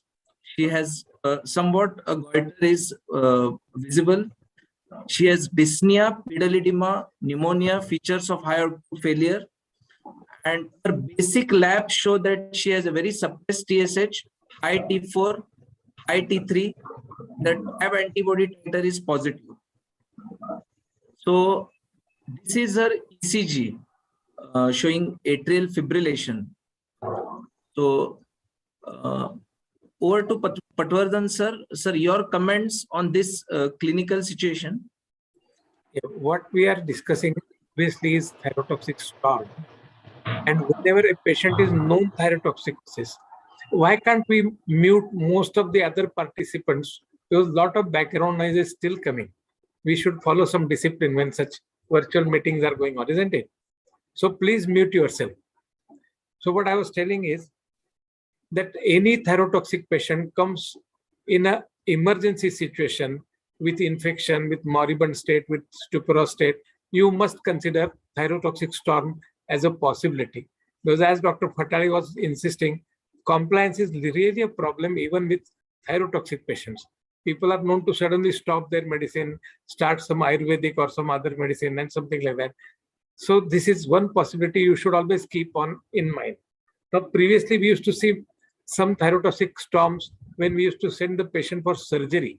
But nowadays, surgery has become, a lesser choice as compared to radioactive iodine for definitive therapy.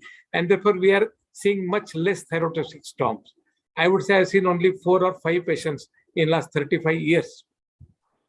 So this particular case was known thyrotoxic, but probably had stopped her medicine. And now she lands like this. Now let Sharvil elaborate it. Yes. So, as sir said, thyrotoxic crisis is an acute life-threatening situation. It's a hypermetabolic state induced by excessive release of thyroid hormones. if left untreated, this condition can be fatal. And even with proper treatment, the mortality can be in the tune of 11 to 25%. These are the risk factors for thyroid storm: non-compliance with anti-thyroid drugs, infection, trauma, thyroidectomy without proper preparation, iodine 131 treatment, thyroid manipulation. So all these are the risk factors. Now, what are the clinical features? When do we suspect when we see a patient to have or probable thyroid storm? So the clinical features include hyperthermia, tachycardia, sweating, anxiety, vascular collapse, diarrhea, vomiting, respiratory paralysis, coma. So all these are possibilities. The elderly patients may have the what is known as the apathetic features, may have less obvious features. So, sir, what can be the what should be the differential diagnosis we should consider? Actually, yes, I would like to elaborate a little bit on this. When we were learning, it is about, you can say, 1978 to 1982. That time, BW criteria were not there. So clinically, what we used to, decide as hyperpyrexia, stuporous condition, and jaundice as some of the important parameters which would point out the thyrotoxic storm. But you always need to consider possibility of a stroke, possibility of enteric encephalitis, possibility of any severe septicemia. But interestingly, all these conditions are also known to precipitate thyrotoxic storm in a thyrotoxic patient. So that way they do come in differential diagnosis, but main thing is to find out thyroid storm in a patient known to have thyroid disease. And secondly, if patient doesn't have known thyroid disease, still he or she may present with thyroid storm. So in general, you should be aware of a patient who comes with such hyperpyrexia, obtunded condition, comatose condition, cardiac presentations. It's a multisystemic presentation, you can say. So it's better that you look for thyrotoxic storm in a patient who is having multisystem presentation with hyperpyrexia. Jaundice is not necessarily the most important parameter, but we'll come to the criteria. Thank you, sir. So when we want to distinguish the presentation between uncomplicated thyrotoxicosis and thyroid storm, maybe these are few of the clinical markers which we may consider. Rhythm abnormalities are very common in thyrotoxicosis. Atrial fibrillation is an independent predictor of mortality. About 10% of patients with atrial fibrillation have suppressed TSH. We know that. Now, what happens to atrial fibrillation in patients with Graves' disease? So, interestingly, atrial fibrillation can spontaneously convert to sinus rhythm when thyrotoxicosis is managed well. So, all this needs to be kept in mind. Classically, a patient presenting with Graves' disease with thyrotoxicosis may have the classical eye signs, but this may not be the case in all cases. Our particular patient who presented with thyroid storm did not have the eye symptoms. How do we diagnose thyroid storm? What is the diagnostic criteria? So I would like to know sir's comments on this particular aspect. Actually, diagnostic criteria are basically clinical criteria. You will find that nobody has mentioned any such and such level of T3 or T4 as important criteria in the diagnosis of thyrotoxic storm. And this is really true. The thyrotoxic storm probably has no direct correlation with the actual blood levels. It is a cellular event. Somehow there is increased sensitivity of the cell at cellular level to adrenergic receptor, stimuli, or actual thyroid receptor. They are also hypersensitive. So these two events are occurring at cellular level, and we do not know how they occur actually. So therefore, there is no direct correlation with circulating levels of T3, T4 and a person getting thyrotoxic crisis.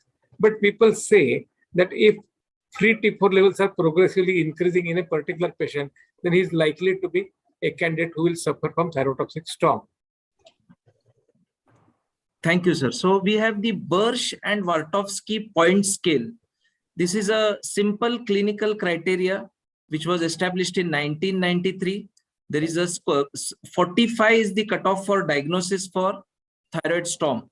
So this is the diagnostic criteria for thyroid storm. It takes into consideration various aspects, including the CNS effects, gastrointestinal dysfunction, cardiovascular dysfunction, heart failure, and precipitant history.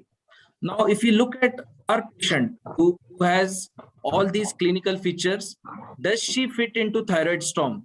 So if we put all these clinical features into this chart, we'll get the Bursch and Wartowski point scale score.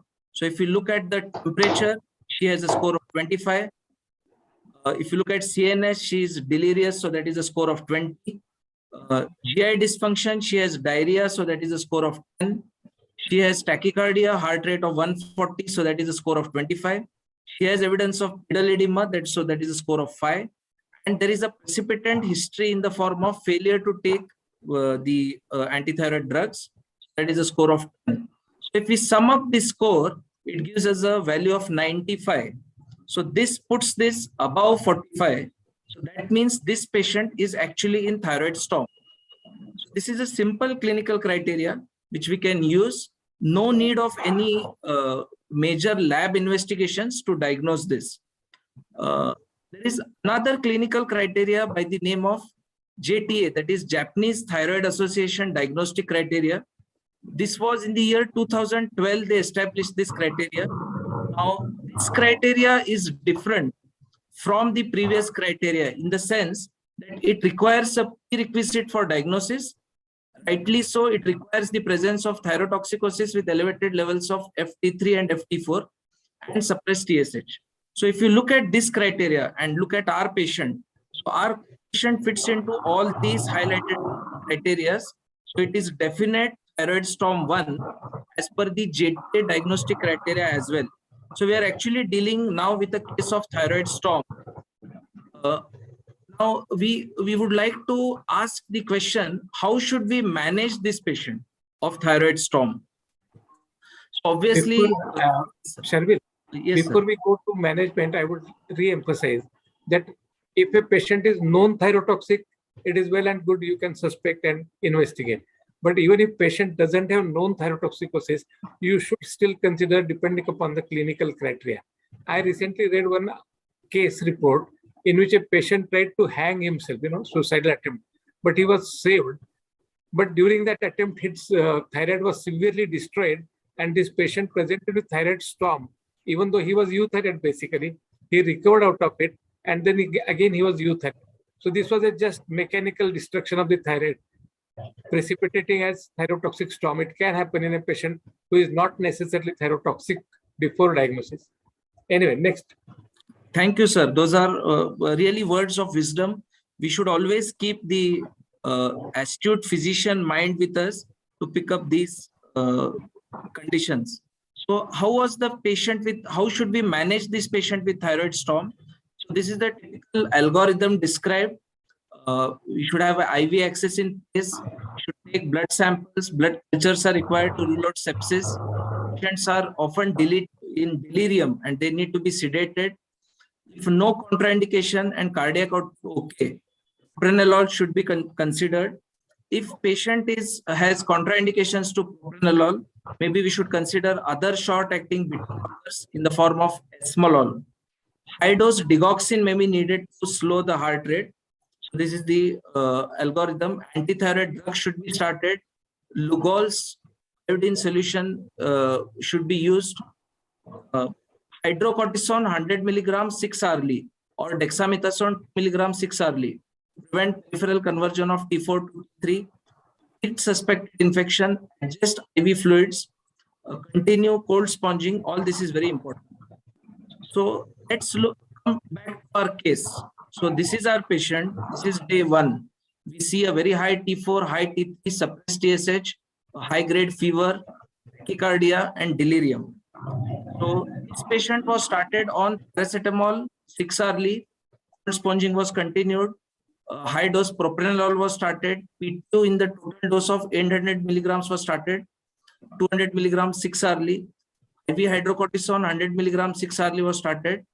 And there was lack of availability of Lugol's iodine, which unfortunately is the case at many places. So we used additionally cholestyramine, which is available in a sachet form. this is what was started. So if we look at the guidelines, thyroid storm should be treated in the ICU, preferably with an endocrine support. Salicylate should be avoided. External cooling is important. Antibiotic decision should not be based on leukocytosis.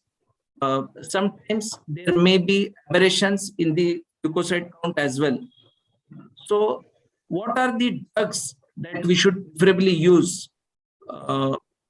Sir, your comments on what should be the medical therapy amongst the available I would options? like to comment mainly on iodine, Yes. because till 20 years ago, leukocytine was available in India. And I have given it to many patients for preparation of thyroid surgery. It decreases the vascularity, size of the thyroid, and within 1 or 2 hours, it decreases the release of T3 and T4. But somehow for last 15 to 20 years, I don't know exactly why this thing, but leukocytine and SSKI both are not available. So to use something else containing iodine, I have used sodium iodate, that is Celiac, which was a cholecystographic dye, oral dye. But again, since the advent of ultrasonography, people have stopped doing oral cholecystography, and nowadays even radiologists don't have Celiac with them. But luckily, I could treat 3-4 patients of decompensated thyrotoxicosis, not yet characterized fully in the storm, but who could be treated with Celiac, and they were quickly controlled.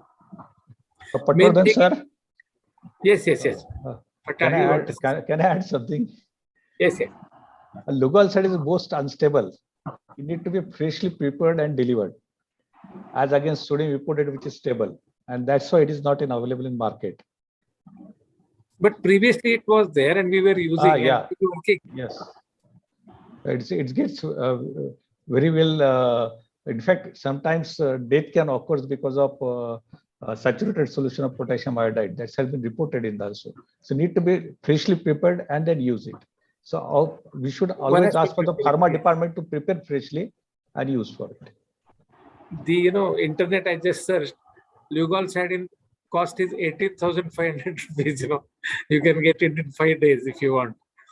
Anyway, but we could not use. I don't think Sharvil got it from I think Pune somewhere, isn't it? Yes, sir. So some distributors do give a preparation of leukocytine, but we don't know of the stability, and commercially readily available preparations unfortunately are not available. So we are left with the other options. The mainstay of therapy, probably we will be using PTU for these patients in a high dose. Leukocytine or SSKI can be used. Beta blockers for rate control, very important. They block the peripheral conversion of thyroid hormone in its minor action. Patients do have atrial fibrillation, and we should be careful for the risk of stroke. If patients have developed congestive heart failure, diuretic should be used. Steroids for functional adrenal insufficiency should be considered. Lithium may be used in selective cases.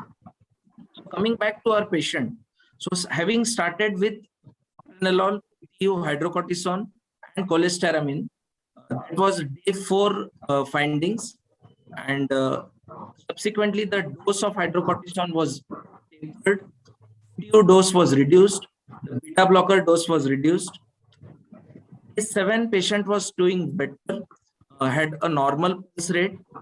Day 12 the patient was considerably stable, so the steroids were stopped, and the patient was discharged on day 13 on propranolol 10 milligrams 3 times a day and methimazole 30 milligrams once a day. So this is the algorithm for diagnosis. Now, once we have stabilized this patient, we can always look back at this algorithm and diagnose that this is a case of thyrotoxicosis, elevated 4T3, suppressed TSH, and then what we need to do is probably look at the technetium scan. So what are the treatment options in Graves' disease after managing thyroid storm? So once we have stabilized a patient with thyroid storm, little bit discussion about thyroid storm. Still, what I said in the beginning, we don't know exactly the pathophysiology of thyroid storm. We still suspect that there is increased cellular sensitivity to catecholamines. This is clinically also proved, because these patients respond to propranolol high doses very well even before we start thionomides, and thionomides take minimum 1 to 2 hours to start action. Therefore, thionamide should be given along with propranolol. Mainly, it is propranolol which is going to control immediately conversion of T4 to T3 and also control the heart rate and other things. Meanwhile, thionamide will start acting, and once they have started acting, then you can give a iodine preparation if you have. And when it is not available, you can use Celiac, you can use lithium also. So lithium has action of stopping the release of thyroid hormone. You can use something else to prevent T4 to T3 conversion, that is steroid. Have you started steroid? I think you did give steroid hydrocortisone. Yes, sir. So in this case, we had started hydrocortisone. Yes. But traditionally, dexamethasone is the one which mainly decreases conversion to T3. And hydrocortisone, no doubt, is a good drug. You can give it intravenously, starts acting immediately, and it takes care of, you can say, insufficiency of adrenal, especially in Graves' disease, which is a part of autoimmune subclinical autoimmune adrenal deficiency or insufficiency. So that way, hydrocortisone is good. But dexamethasone also has been shown to have decreased conversion rate of T4 to T3, and therefore is quite useful drug.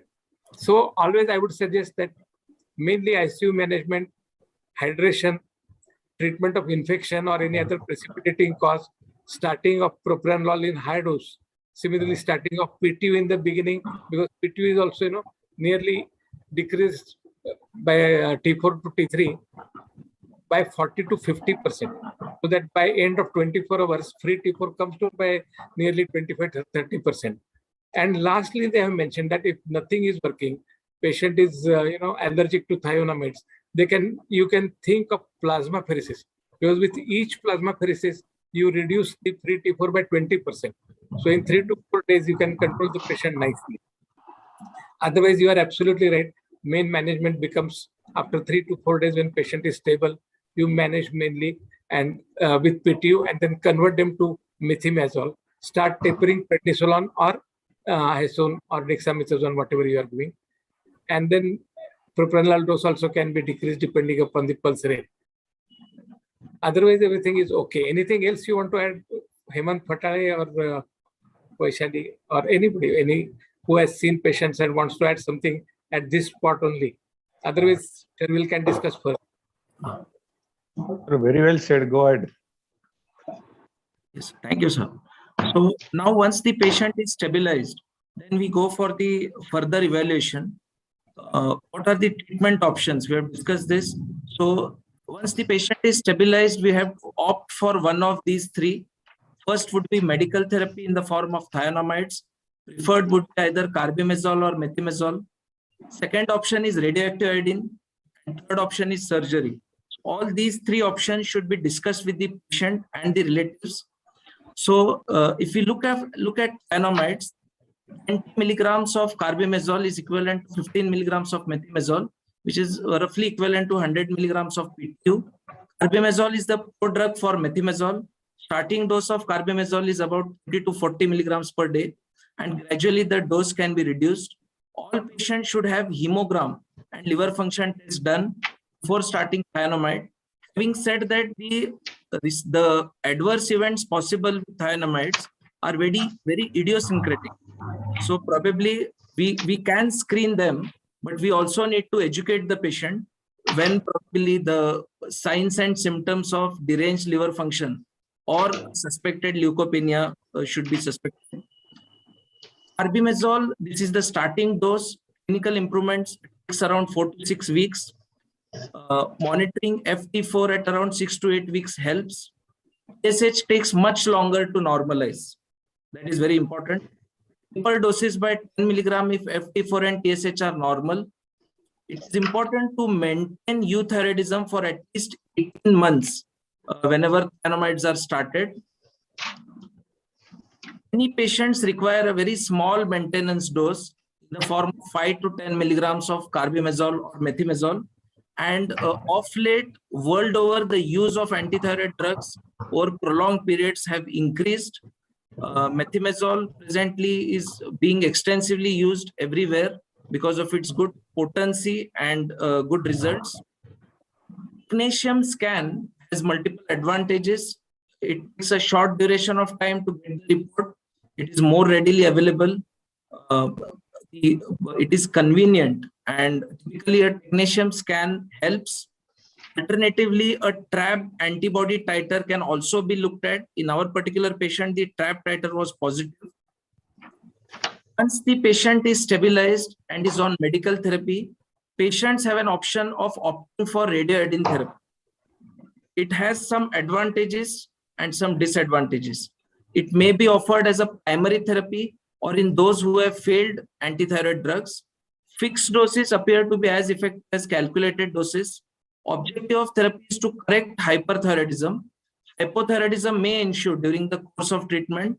It is contraindicated in pregnancy. Women desiring pregnancy must postpone by at least 12 months if they have taken radioiodine therapy. These are the contraindications for radioiodine therapy. Pregnancy or lactation, desiring for pregnancy early, that is a relative contraindication. Suspicion or diagnosis of coexisting thyroid cancer.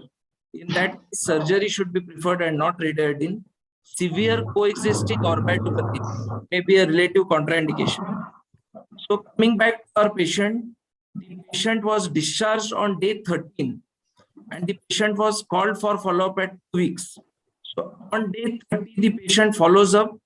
Technetium scan was done, which showed an uptake of 14%. A fixed dose of radioiodine was given, and the patient was then continued on propranolol 10 milligrams twice a day, and the methimazole dose was reduced to 15 milligrams once a day for the subsequent 2 months. So, your comments, sir, the further management. No, as you said, I also personally feel that maintenance dose of methimazole should be continued for 10 to 20 years also, and people remain very well on that once they accept that this is a lifelong disease and lifelong therapy is needed. One thing, it prevents radiation-induced hypothyroidism, and a small but definite increase even following low dose radiotherapy. There is increase in thyroid cancer and leukemias also. So these things can be avoided. Surgery, of course, nobody nowadays wants thyroid surgery just for Graves' disease. So giving a patient good information about omeprazole or methimazole and continuing it for a long time with intermittent assessment is a good strategy. Making patient hypothyroid and then again also keeping them under follow-up is also possible and is going on for a long time. But I think we all need to consider a long-term antithyroid drug treatment in maintenance dose, and that is tolerable, acceptable to the patients. Thank you, sir. So this patient was then continued on propranolol and methimazole, and the patient comes back after 3 months of initial presentation. So we look at a normal T4 now, T3 on the lower side, the TSH is still suppressed. The dose of methimazole is then reduced to 10 milligrams once a day, and the patient is called for follow-up after another 1 month, and then we see the patient has become hypothyroid. So in this condition, after the radioiodine was given, the patients do take several weeks or months to finally become hypothyroid, and at that stage we should stop methimazole and start them on levothyroxine supplement. So that should be the preferred strategy if this treatment algorithm is followed. So this was the journey of hyperthyroid patient from storm to stability to definitive care.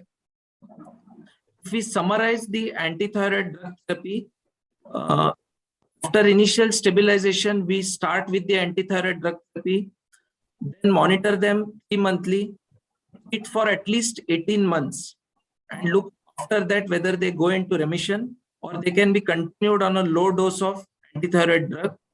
So at least for 18 months is very important, and many patients can be subsequently continued as well. So as was already discussed by sir, can methimazole or carbimazole be continued for a very long duration? And yes, that can be done. Interestingly, this is the paper which considered the effects of long-term continuous methimazole treatment of hyperthyroidism and compared it with radioiodine. This was published in the European Journal of Endocrinology. So after an initial relapse, 104 patients randomized to continuous antithyroid drugs or radioiodine therapy. In fact, they were continued for followed up for 10 years, No differences in overall management cost between the two strategies. No major adverse effects of low-dose antithyroid drugs. Authors suggested role of lifelong ATD therapy. So this may be considered. Any comments from Vardhan sir or the chairpersons on this particular strategy? I'm sure the audience will be very much interested in knowing about this particular concept. Hemant? Yes. Sir, it is as long as a patient in euthyroid state and patient is being with you for follow-up, I think both the approaches are good. Maybe make hypothyroid and then treat, or continue with low dose maintenance. And many of our patients after 4-5 years go in revision. Though some patients get relapse occurs, but they definitely TRAB will guide us. The high level of TRAB and with normal TSH, the chances of remission is there. But high TRAB and high TSH, Graves is converted to hypothyroid, as I have seen in my clinic. Yes, sir. Thank you, sir. So keeping in mind the particular patient's labs, taking into consideration the TRAB values and looking at the sequential TSH T4 will help in making the correct decision. So what are the possible side effects of antithyroid drugs? Patwardhan sir, your comments on this particular aspect. What should we look out for whenever we are prescribing thionomides? Previously, when we started prescribing, as you said, we used to do LFTs before, then 3 months, 6 months afterwards. But it has become like statin. Initially, statin also, you needed to do SGPT every 3 monthly. But soon, what we have found is it is a relatively safe drug, and except for granulocytosis, which is also very rare, there is no much major complication with antithyroid medication. Sometimes patients do have itching and rash. In that case, we try to shift them from one antithyroid to, say, PTU or some other, if they tolerate it well. Otherwise, we give them choice of either surgery or radioactive therapy. Interesting thing is, in radioactive therapy, you have to send the patient uncontrolled, and in preparation is mainly needed for the surgery. So when patient is on treatment, you ask them to stop the treatment and come for radiation after 3 weeks or 4 weeks of stopping the treatment. While when patient is on treatment, you see that they are very well controlled before sending them to surgery for a definitive treatment. But otherwise, there is no side effect much. But as you have rightly pointed out here, PTU has more liver toxicity as compared to methimazole, which has got more, you can say, transplacental transfer. But in general, after first trimester of pregnancy, PTU also is not favored drug. So PTU, if at all, is to be given as a drug of choice only in early, that is first trimester of pregnancy, or in early phase of thyroid storm when patient is just to become stabilized. So these two indications should be continued with PTU. But otherwise, methimazole is quite potent drug and relatively quite safe drug, I would say. Thank you, sir. So, as was mentioned, granulocytosis is a rare side effect of thionomides. 1 out of every 1,000 patient may be at risk. So, educating the patient and timely screening and doing the necessary tests can help. Hepatitis and liver-related side effects, we should be careful. Other possible side effects are rash, joint pain, vasculitis, and so on, which should be kept in mind. So, many a times treating a patient with Graves' disease can become a problem in certain situations. I would like to share our case, which we had a tough time of managing during the COVID lockdown. So this is a patient who came on 8th of March 2020. It was the beginning of the lockdown in India. So the patient had obvious hyperthyroidism, TSH was suppressed, T3 was high, free T4 was high, had normal AST/ALT. So the patient was started on a full dose, 40 milligrams of methimazole. 4th of April, the patient was doing well. 19th of April, the patient had started going into hype. The free T4 had dropped.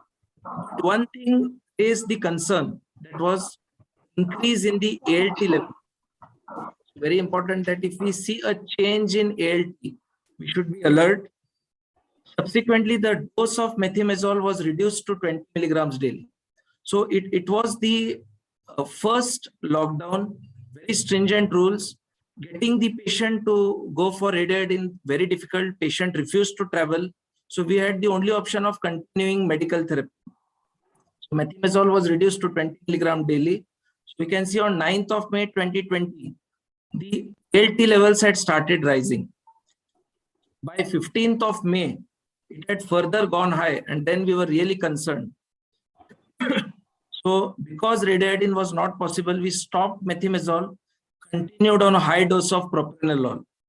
But the LFTs were concerning and the free T4 had started rising. So we were again concerned that the patient may go into thyroid storm, because we were just offering propranolol and no other therapy was being given because of the not availability of radiotherapy therapy at that time.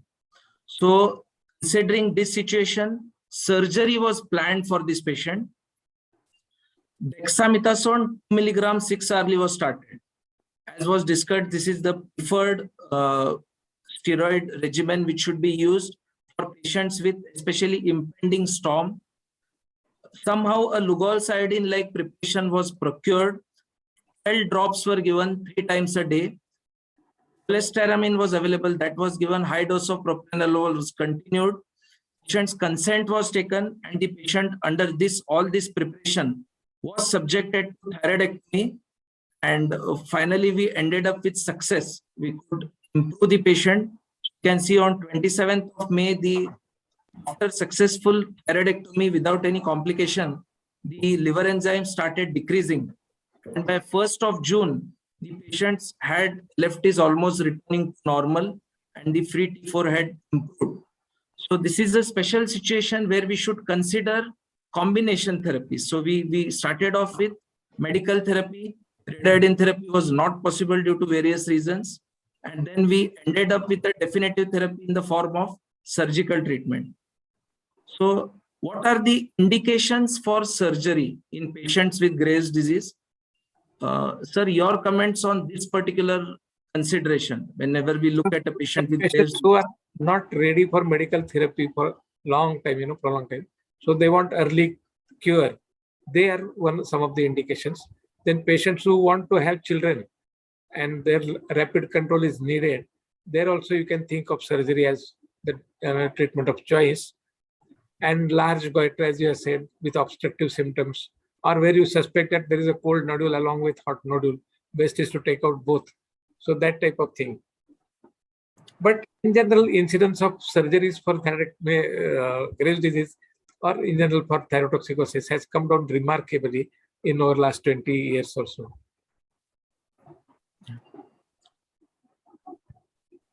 Thank you, sir. So, and total thyroidectomy is the preferred surgical approach. So whenever we consider the surgical treatment option, probably the preferred option should be total thyroidectomy. A good surgeon with a high output center, the permanent hypothyroidism risk is less, and the possible risk of damaging the recurrent laryngeal nerve is also very less. So the dictum should be that it is a safe procedure when carried out by experienced surgeon. So that brings us to the end of our presentation. And your concluding remarks, sir, on this particular aspect of managing a patient of hyperthyroidism from storm to stabilizing them and then choosing the definitive therapy. I think you have presented nicely that you control the storm with aggressive management. Once you have controlled them, they're stable. You give them choice either of radioactive iodine or lifelong low dose maintenance dose of methimazole or carbimazole. And people can do good on both. On radioactive iodine, they will have to keep on checking for hypothyroidism. And on maintenance therapy, you have to just check on for developing intermittent non-compliance, or again, requirement is more or more. This particular slide I just read, it is very interesting. Can you explain it? Yes, sir. So we would like to end by wishing everyone a very patient, educative World Thyroid Day. Today is 25th of May. And probably hyperthyroidism and Graves' disease is one condition where we probably need to motivate our patient. We can give examples of celebrities who have fought hypothyroidism well.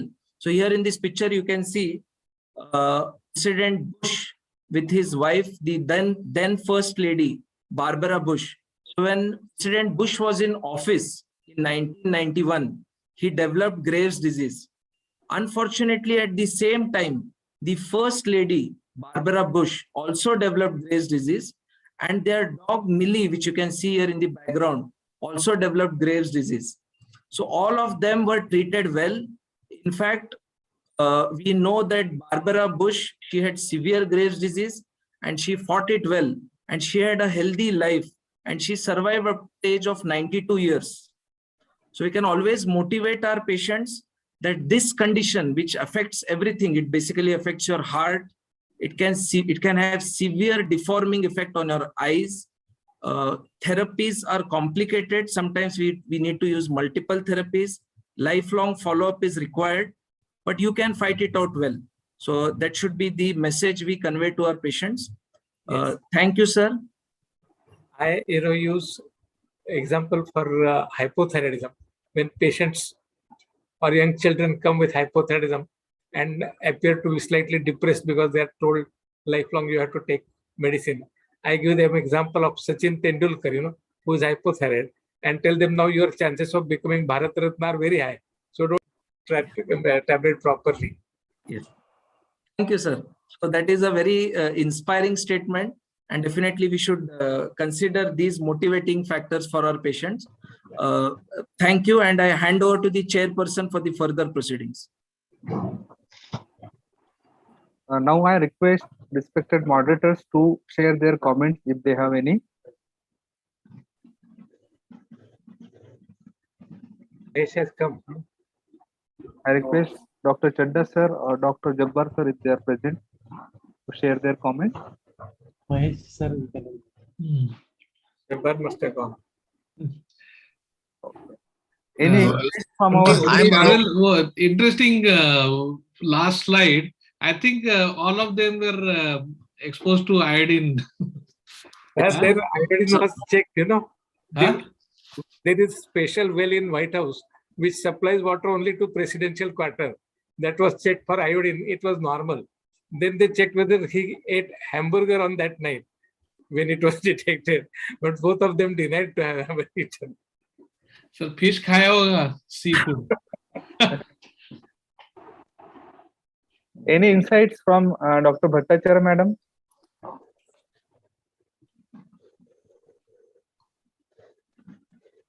Ma'am, can you hear me?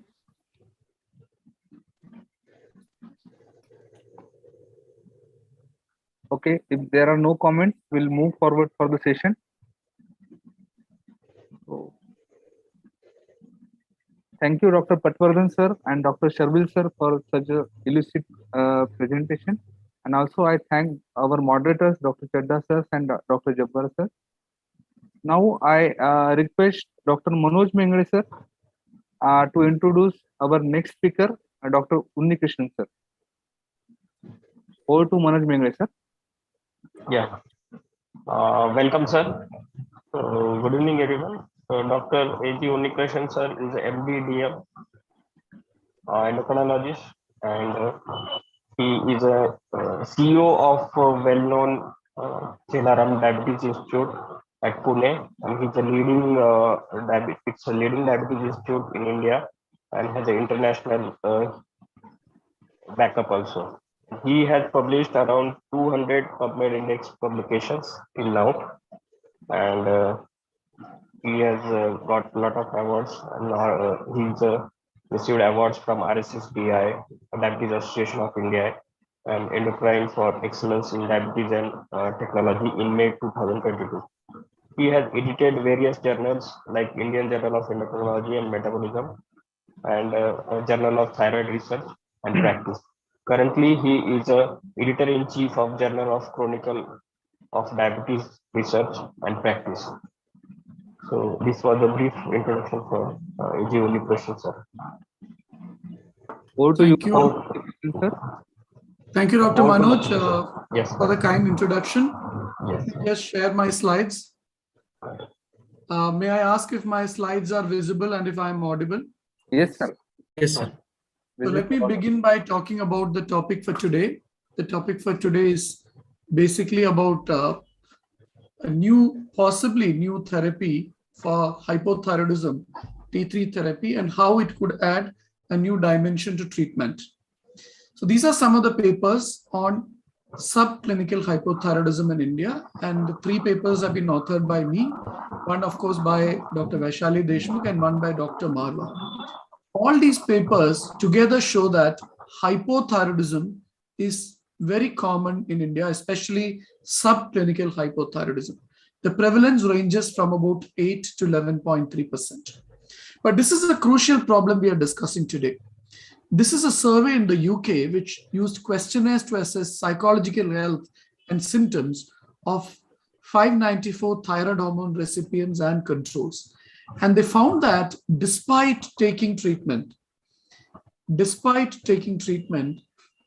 people who had been on thyroxine versus healthy controls had psychological issues and had poor well-being.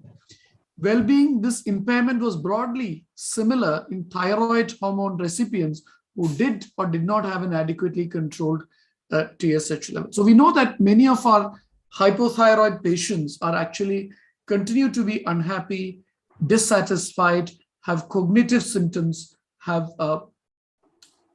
psychological distress, and also mood swings, and generally don't feel happy with therapy despite thyroxine. So this is a case vignette, a 58-year-old lady with hypothyroidism, has no comorbidities, but feels tired. She has been taking thyroxine 100 microgram for 8 years. T4 and T3 are normal on thyroxine, and the TSH is 4.3. She's seen by a physician, a local physician, and has been started on, in addition to levothyroxine, she has been given T3, which is also called liothyronine, and 25 micrograms twice a day. With that, you can see the T3. Earlier, the T3 was on the low side. It was 42, so borderline, the lower limit is 60. But here you can see the T3 has gone up from 42 to 159. The T4 is constant, and the TSH has got suppressed. So is she on the right dose of T3? Again, this is a case vignette. Is she on the right dose of T3? Should T3 be used in practice? Should T3 and T4 be combined? These are some of the clinical situations that I'd like to discuss. So importantly, this was a study of 1,811 athyrotic patients who do not have a thyroid gland versus euthyroid controls.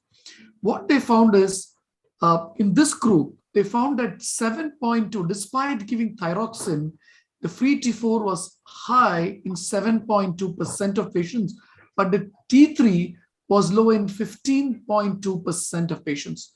So if you take the free T3 to free T4 ratio, the free T3 being lower in many such people, we find that the free T3, free T4 ratio was low, or rather the free T4, free T3 ratio was high. So we keep on giving thyroxine, but we found that the T4 keeps going up, but the T3 does not increase.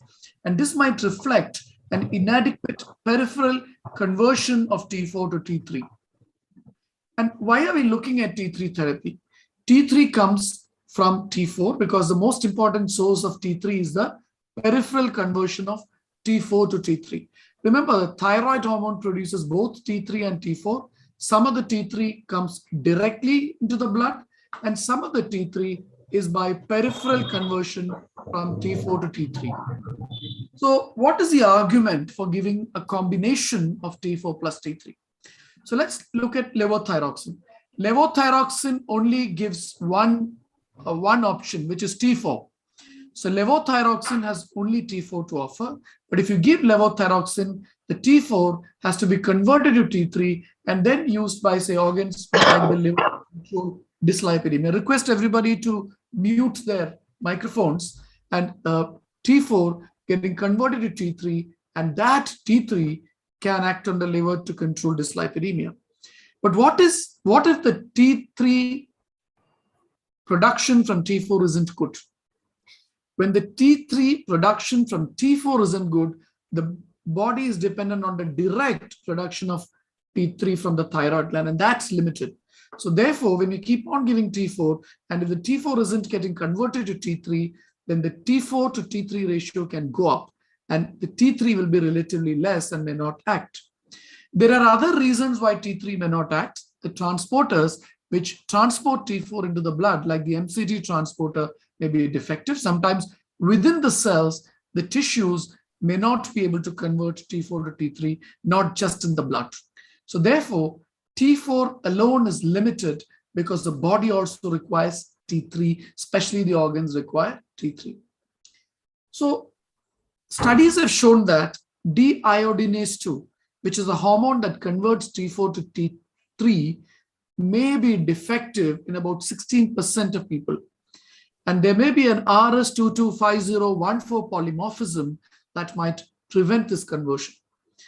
What is seen in that these people who do not convert from T4 to T3 have low baseline scores of quality of life and general health on T4. And they have a very good response to a combination of T4 and T3 levels, even though that combination may not reflect a correction, a difference in the T3, T4, TSH levels. So the T4, T3 combination may keep the T3, T4, TSH as normal as giving T4 alone, but still patients felt better. So let's go back to basic physiology and try to understand where T3 comes from. So the thyroid gland produces 30 micrograms of reverse T3. Remember, the cells have got D2, deiodinase 2 and deiodinase 3. The deiodinase 2 takes the T4, converts it into T3, and T3 is the active form. But supposing the cell decides, oh, we've got too much of T4, let's take deiodinase 3 and convert it into reverse T3. So reverse T3 is an inactive form of T3. But if you see the actual T3, 15% of T3 comes from the thyroid gland, and 85% of T3 in the blood comes from peripheral conversion of T4 to T3. So therefore, 4.5 microgram is produced by the thyroid gland, and 25.5 microgram is produced from peripheral conversion. That makes the body require about 30 micrograms of T3 per day. And to produce that 25.5 micrograms of T3, the body needs to have 100 micrograms of T4. So 100 micrograms of T4 may be produced per day, and therefore that gets converted to 25 micrograms of T3. Some T3, 4.5 is made directly from the thyroid gland, and therefore the body gets about 30 micrograms of T3. Therefore, if you see the ratio of T3 to T4, actually it is 3:1, T4 to T3, but actually if you look at the peripheral conversion story, the actual required ratio is about 17:1, or rather 14:1. Many people believe it is 14:1 to 20:1 or 17:1. So therefore, one type of a T4, T3 pill is giving 112 micrograms of T4 with 5 microgram T3. The 112 micrograms of T4 will give you 100 microgram bioavailable T4, which gets converted into 25 micrograms T3. So the 112 micrograms of T4 enters the blood. Through the blood, it enters the cell. In the cell, it is converted to T3, or even in the blood, it may be converted to T3. And this 25 micrograms of T3 binds with 5, is also, you give 5 micrograms from outside, so it becomes around 30.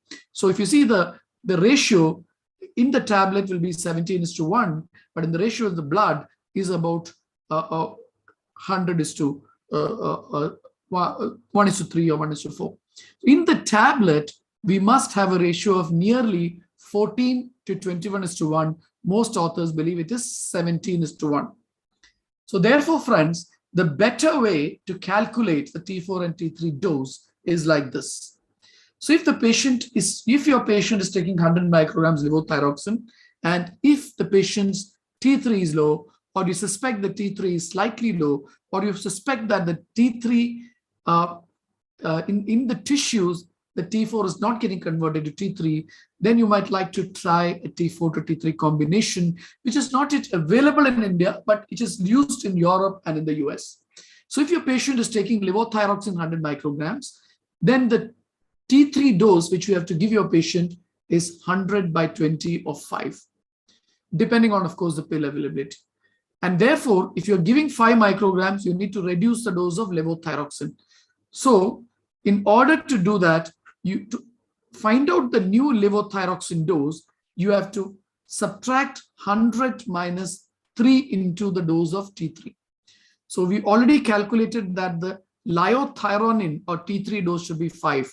So 100 minus 5 into 3 is 85. Now 85 micrograms of T4 is not available, so you can give 87.5 micrograms, and therefore the T4-T3 ratio in the tablet becomes 87.5 micrograms or 88 micrograms of T4 and 5 micrograms of T3. That gives you a very good T4 to T3 combination. So depending on what is the baseline T4 your patient is taking, it could be 100, it could be 150. You can use this formula to give a combination of T4 plus T3. Now, this is not endorsed by the American Thyroid Association, but it is endorsed by both British and European and, of course, Italian thyroid associations, but not in all patients. Only in selected patients whom you are giving levothyroxine, thyroid functions are normal, but still if the patient is not feeling well, in that small selected group, you can try the T4-T3 combination. So therefore, before I go to T3 alone, I just want to summarize the T4-T3 combination. It's an option in special situation because low T3 in the tissue may be a problem. Keeping on giving T4 is going to just increase the T4-T3 ratio. The T3 may be relatively low. As I discussed, some people may have deiodinase 2 defect, but to confirm this, we require a large randomized control trial with sustained release form of T3, or at least a T3-T4 ratio optimized for targets. But what about giving only T3? That's not recommended because T3 can increase the heart rate, worsen osteoporosis, and other problems. But let's look at the studies. So you see, this is one of the important studies, which was a randomized study of giving only T3 or T4. So in both the groups, you see the small number study, just 14. But what the authors found is that when they give T3 to keep the TSH normal, they gave liothyronine or T3 3 times a day, or they gave T4, and they assessed lipids, glucose, weight, etc. What they found is that while giving T3, the T3 level was higher. That was very well known. And while giving T4, the T3 level was not that high. So in this dotted line on top, patients received T3, and you can see that T3 level was high. In this dotted line, the patient received T4, and you can see the T3 is on the low side of normal, suggesting that the conversion may not have been adequate. Both these kept the TSH beautifully under control. But what they found is that T3 was associated with significant reduction in body weight, significant reduction in fat mass, significant reduction in total cholesterol, significant reduction in LDL cholesterol. But T3 should not be given alone, except in certain situations, very rare situations, which endocrinologists use. It should be levothyroxine, levothyroxine, levothyroxine. But in a small proportion of patients where you are giving thyroxine and you are not getting the desired results, and you feel that the patient's symptoms are not psychosomatic, you feel that there's no other problem like, say, anemia to explain it, if you feel that the patient does not have high expectations of the therapy and that's why he's not satisfied, if you feel that there is a biological T3 deficiency, then in that focus group, you might like to combine T4 and T3. So optimal, this is my last slide, optimal treatment with T4 and T3 is difficult because of the lack of a sustained release product, even in Western countries. If you're giving T3, you can give it once a day, but preferably twice a day, a smaller dose in the morning and a larger dose in the evening, because the zenith of the T3 is early morning and the nadir is in the evening. So try to give a larger dose in the evening. So no clear benefit of T3, T4, but in patients with polymorphism, where you see the T3 is relatively low, if you suspect patient has persistent symptoms, those may benefit. You can follow the European guidelines in selected situations and try to give thyroxine when the therapy, if and when the therapy becomes available. And where you find that we are giving thyroxine T4, patient not completely better. And if you don't think it's a psychosomatic problem, if you feel there is a true biological problem and you've ruled out secondary causes like autoimmunity or other comorbidities, etc., in those selected patients, you might like to consider adding T3. But remember, there is no properly conducted randomized control trial to establish the therapy. But lack of evidence of benefit is not necessarily evidence of lack of benefit, because trials have been heterogeneous. So therefore, let's hope for a day when new research is carried out in this area and we have more evidence on T3 and T4. But at present, consider it, keep your mind open to the possibility of T3 therapy. Friends, it has been a pleasure talking to you. Thank you so much for listening to me. Thank you, Dr. Unni, sir. Now I request all the senior panelists to share their comments on this relatively newer combination and newer concept in management of hypothyroid patients. Dr. Hemant Patale, sir. Excellent lecture, sir. To the point and very nicely explained. Dr. Patwardhan, sir, if you have any comments. It was really timely selected topic, and we are all awaiting T3 to come in market. But I have, right from beginning one feeling that the T4 in the blood actually becomes converted into T3 in the cell and acts like T3 only. So the circulating levels of T3 are not that important. Many times we see patients having T3 levels very low, but they are euthyroid with T4, TSH parameters. Secondly, I wanted to ask you one more thing about Triac, analog of T3, which is long acting.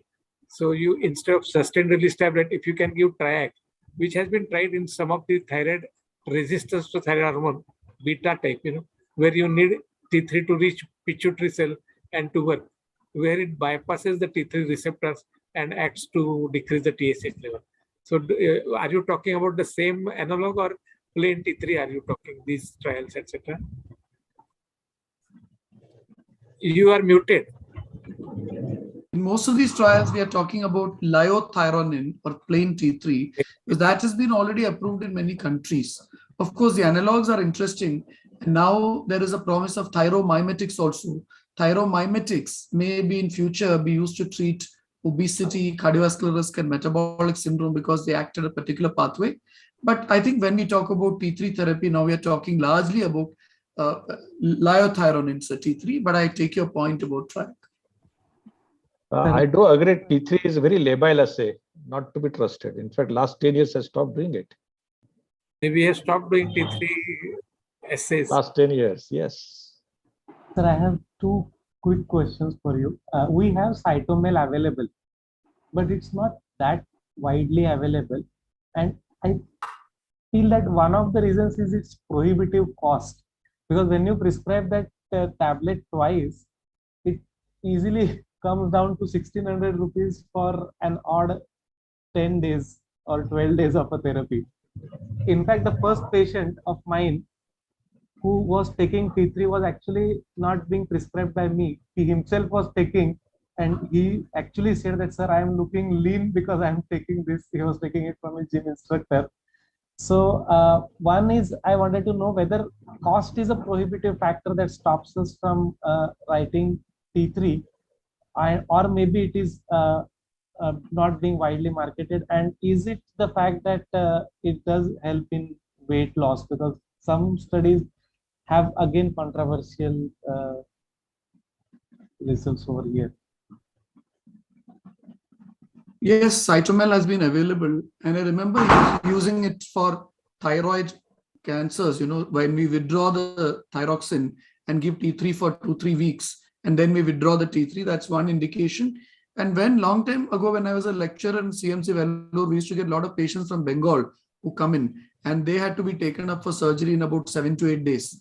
and we can't tell them to go back to Calcutta and come back to Vellore. So we used to have T3 ready and we used to give it for pre-operative preparation. But these are all side uses, and Cytomel, the T3 is very expensive. In fact, there is a big scam in the UK where one particular company, I forgot the name of the company. It's a company which is, I have not heard that name in India or anywhere else. So suddenly the price went up. So a lot of patients protested and the price was brought down because there is a group of people who benefit from T3, and the thyroid patients, the thyroid foundation of patients groups are very active and vocal, and they lobbied with the government and they are trying to bring the price down because suddenly it has increased. Maybe it's because of patients being more aware and asking for therapy. And in the UK, wherever the T4 is normal and the T3 is on the low side, or T3 the doctor suspects is needed, they give a 6-month trial, and the price going up has significantly been a problem. Let's hope that when T3 comes to India, the price will be affordable.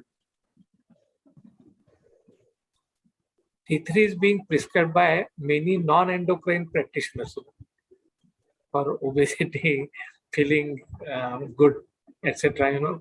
Some lay press advertisement about T3, Google advertisements on T3.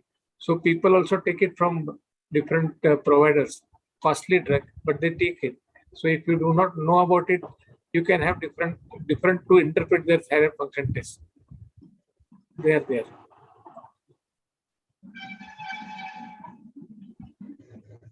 There's a question in the chat box. I'll try to answer it. The question is the nature of polymorphism and treatment of hypothyroidism. So yes, the deiodinase 2 mutations which convert T4 to T3 may be defective. And therefore, if there is a polymorphism in that, clinically, you'll probably find that the T4 is normal, but the T3 is on the low side. Another thing, remember the thyroid hormone, the T4 cannot enter the cell directly. The T4 requires thyroid hormone transporters to enter the cell. And there are mutations in the thyroid hormone transporters called MCT mutations. A common mutation is MC10. So if these mutations exist, the T4 cannot enter the cell and get converted to T3. Sometimes even the T3 in the blood cannot enter the cell. So in these situations, direct T3 is important, because where the T4 cannot enter the cell and the T3 can enter the cell, giving T3 is beneficial. That it's only a clinical way to diagnose. There is no way to diagnose and treat that condition in today's world, whether the transporter is defective, because you'll have the T4 normal, you have T3 normal, but patient may be symptomatic. So therefore, there are a lot of gray areas. And like Sir said, there is a potential for excessive use of T3, even if it comes to India. And we must be very careful, and we must use it very selectively for the right patients, and also be quite choosy on that. Thank you, Dr. Unni, sir. Now, I declare end of this session. So, Let Amaya say something. Let Amaya conclude about clarity seminars. Thanks, sir. I spoke in the beginning. Let Dr. Kishore, he has worked very hard. I mean, Dr. Kishore, Dr. Amol, and Dr. Nilesh have worked very, very hard for this. In the background, I think whatever last 3 hours we learned, they laid the foundation. Thank you. Thank you, Kishore. Thank you, Amol. Thank you, Nilesh. We have a few questions. Can I start? There are a lot of them. Yes. Yeah. Yes. So first question is for Unni Krishnan, sir. What is place of once a week thyroxine in hypothyroid patient? If you see the data on once a week thyroxine, see, thyroxine has a half-life of 7 days. So thyroxine can be given once a week, and you will get levels which are, with TSH will be in control, T4 will be in control, and T3 will be controlled. But if you do studies, if you take T4 blood immediately after take, let's assume that you want to give 700 micrograms of thyroxine every Monday at 8 a.m. And if you take the blood at 8 a.m., 8:15 a.m., 8:30 a.m., 9 a.m., like that, if you keep on taking, what you will find is that if you give once a week thyroxine, for the first 4 to 6 hours, you are going to have a slight increase in T4 above normal. And that T4 may be associated with changes in cardiac rate and also in changes in bone markers. So therefore, giving thyroxine once a week is not a good alternative, except maybe in very rare situations where there are psychological disturbance and it's difficult to feed the patient. But even then, it is possible to give it. And for compliance, I don't believe you should give it once a week, because if the patient is not going to take it once a day, patient may not take it even once a week. So in my practice, it has no role in therapy. Yes, sir. Thank you, sir, for such a informative answer. Next question is for Shervil Gadve, sir. Any relation of hypothyroidism and vitiligo? Yes. So when hypothyroidism, the cause is autoimmunity. Proportion of patients will have other autoimmune manifestations, one of them being vitiligo. So whenever we see a hypothyroid patient and we clinically see that the patient has vitiligo, we should also probably work up for other autoimmune conditions associated. It can be part of the polyglandular autoimmune syndrome, and informing the patient and maybe family screening is also important in these cases. Okay. Thank you, sir, for answering. Next question is for Unni Krishnan, sir. What is the risk of solid malignancy after radiation therapy in Graves' disease? So I'm not aware of any numbers, but there is a slight increase in risk. So if you have Graves' disease with a cold nodule, for example, or if there is Graves' disease with a nodule where ultrasound findings show a high risk of malignancy, those patients, I prefer to send them for surgery. Also, sometimes Graves' disease may coexist with multinodular goiter called Merine-Lenhart's syndrome. I think that is the name. But these situations, it may be very difficult to distinguish a malignancy. But yes, radioiodine therapy for Graves, if there is no cold nodule or no other risk factors, the risk of malignancy is very, very low. I stand corrected by my experts if they have colleagues who have any points to add on this.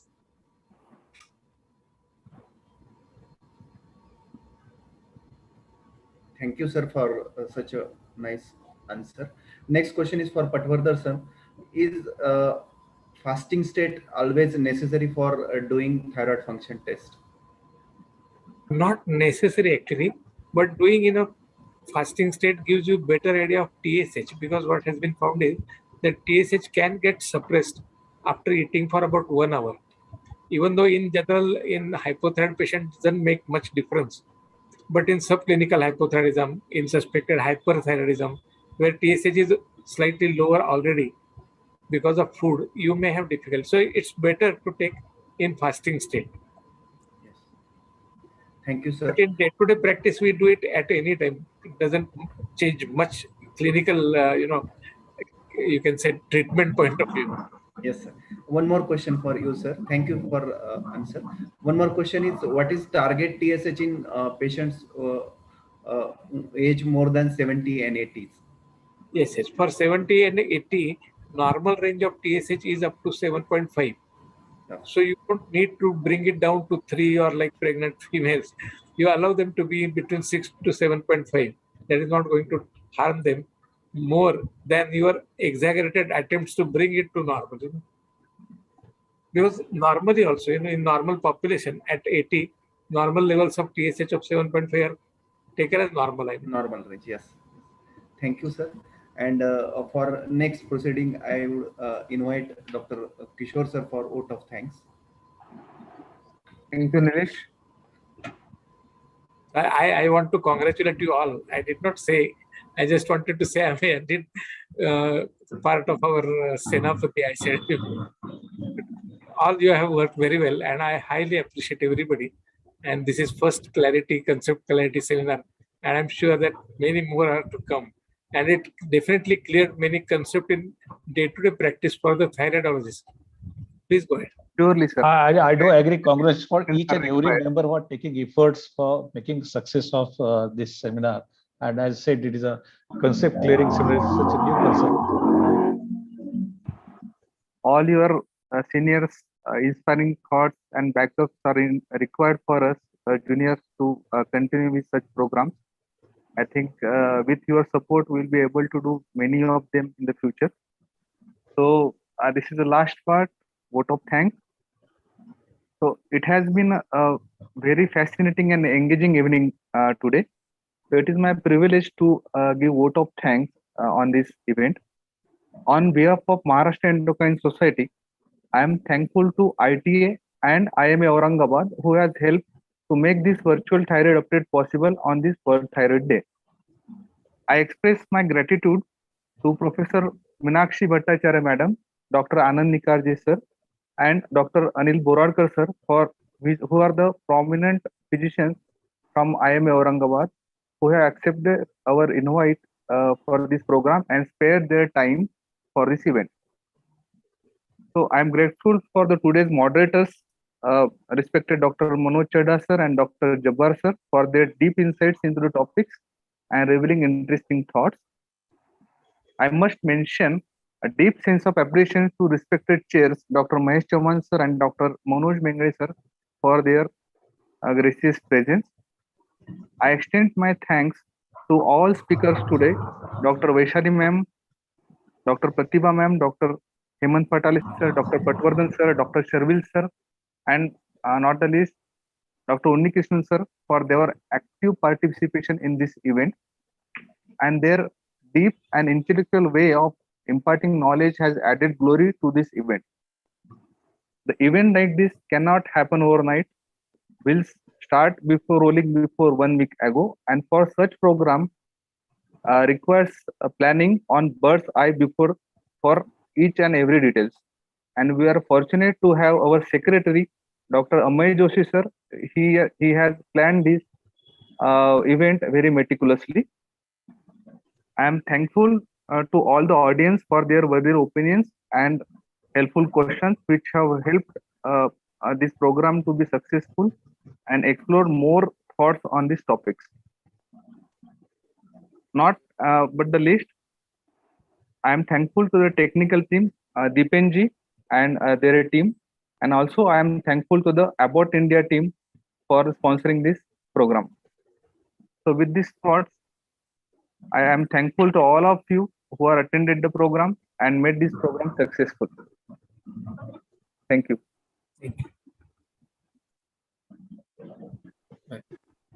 Thank you, everyone. Thank you all. Thank you, everyone. Thank you all. Thank you, Patwardhan Sir, Patale Sir. Thank you. Thank you. Hi, Shervil. Nice to see you after a long time. Same here. Yeah. Amay, thank you for organizing this event. अभी thank you बोलने का क्या जरूरत है? आप सबने कर किया A lot of efforts taken by Amaya. I Yes. think he was all the time behind and spent a lot of Amay has time. not slept for 1 month. अरे देखो कोई आराम से तो किशोर और I mean किशोर नीलेश एकदम और Amol very hard working. Amay has taken close follow.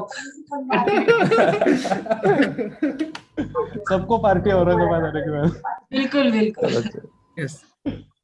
Okay. Okay, bye. So thank you, Good night, everyone. everyone. Yes. Thank you, everybody. Bye bye. Good night. Bye bye. Bye bye. Good night.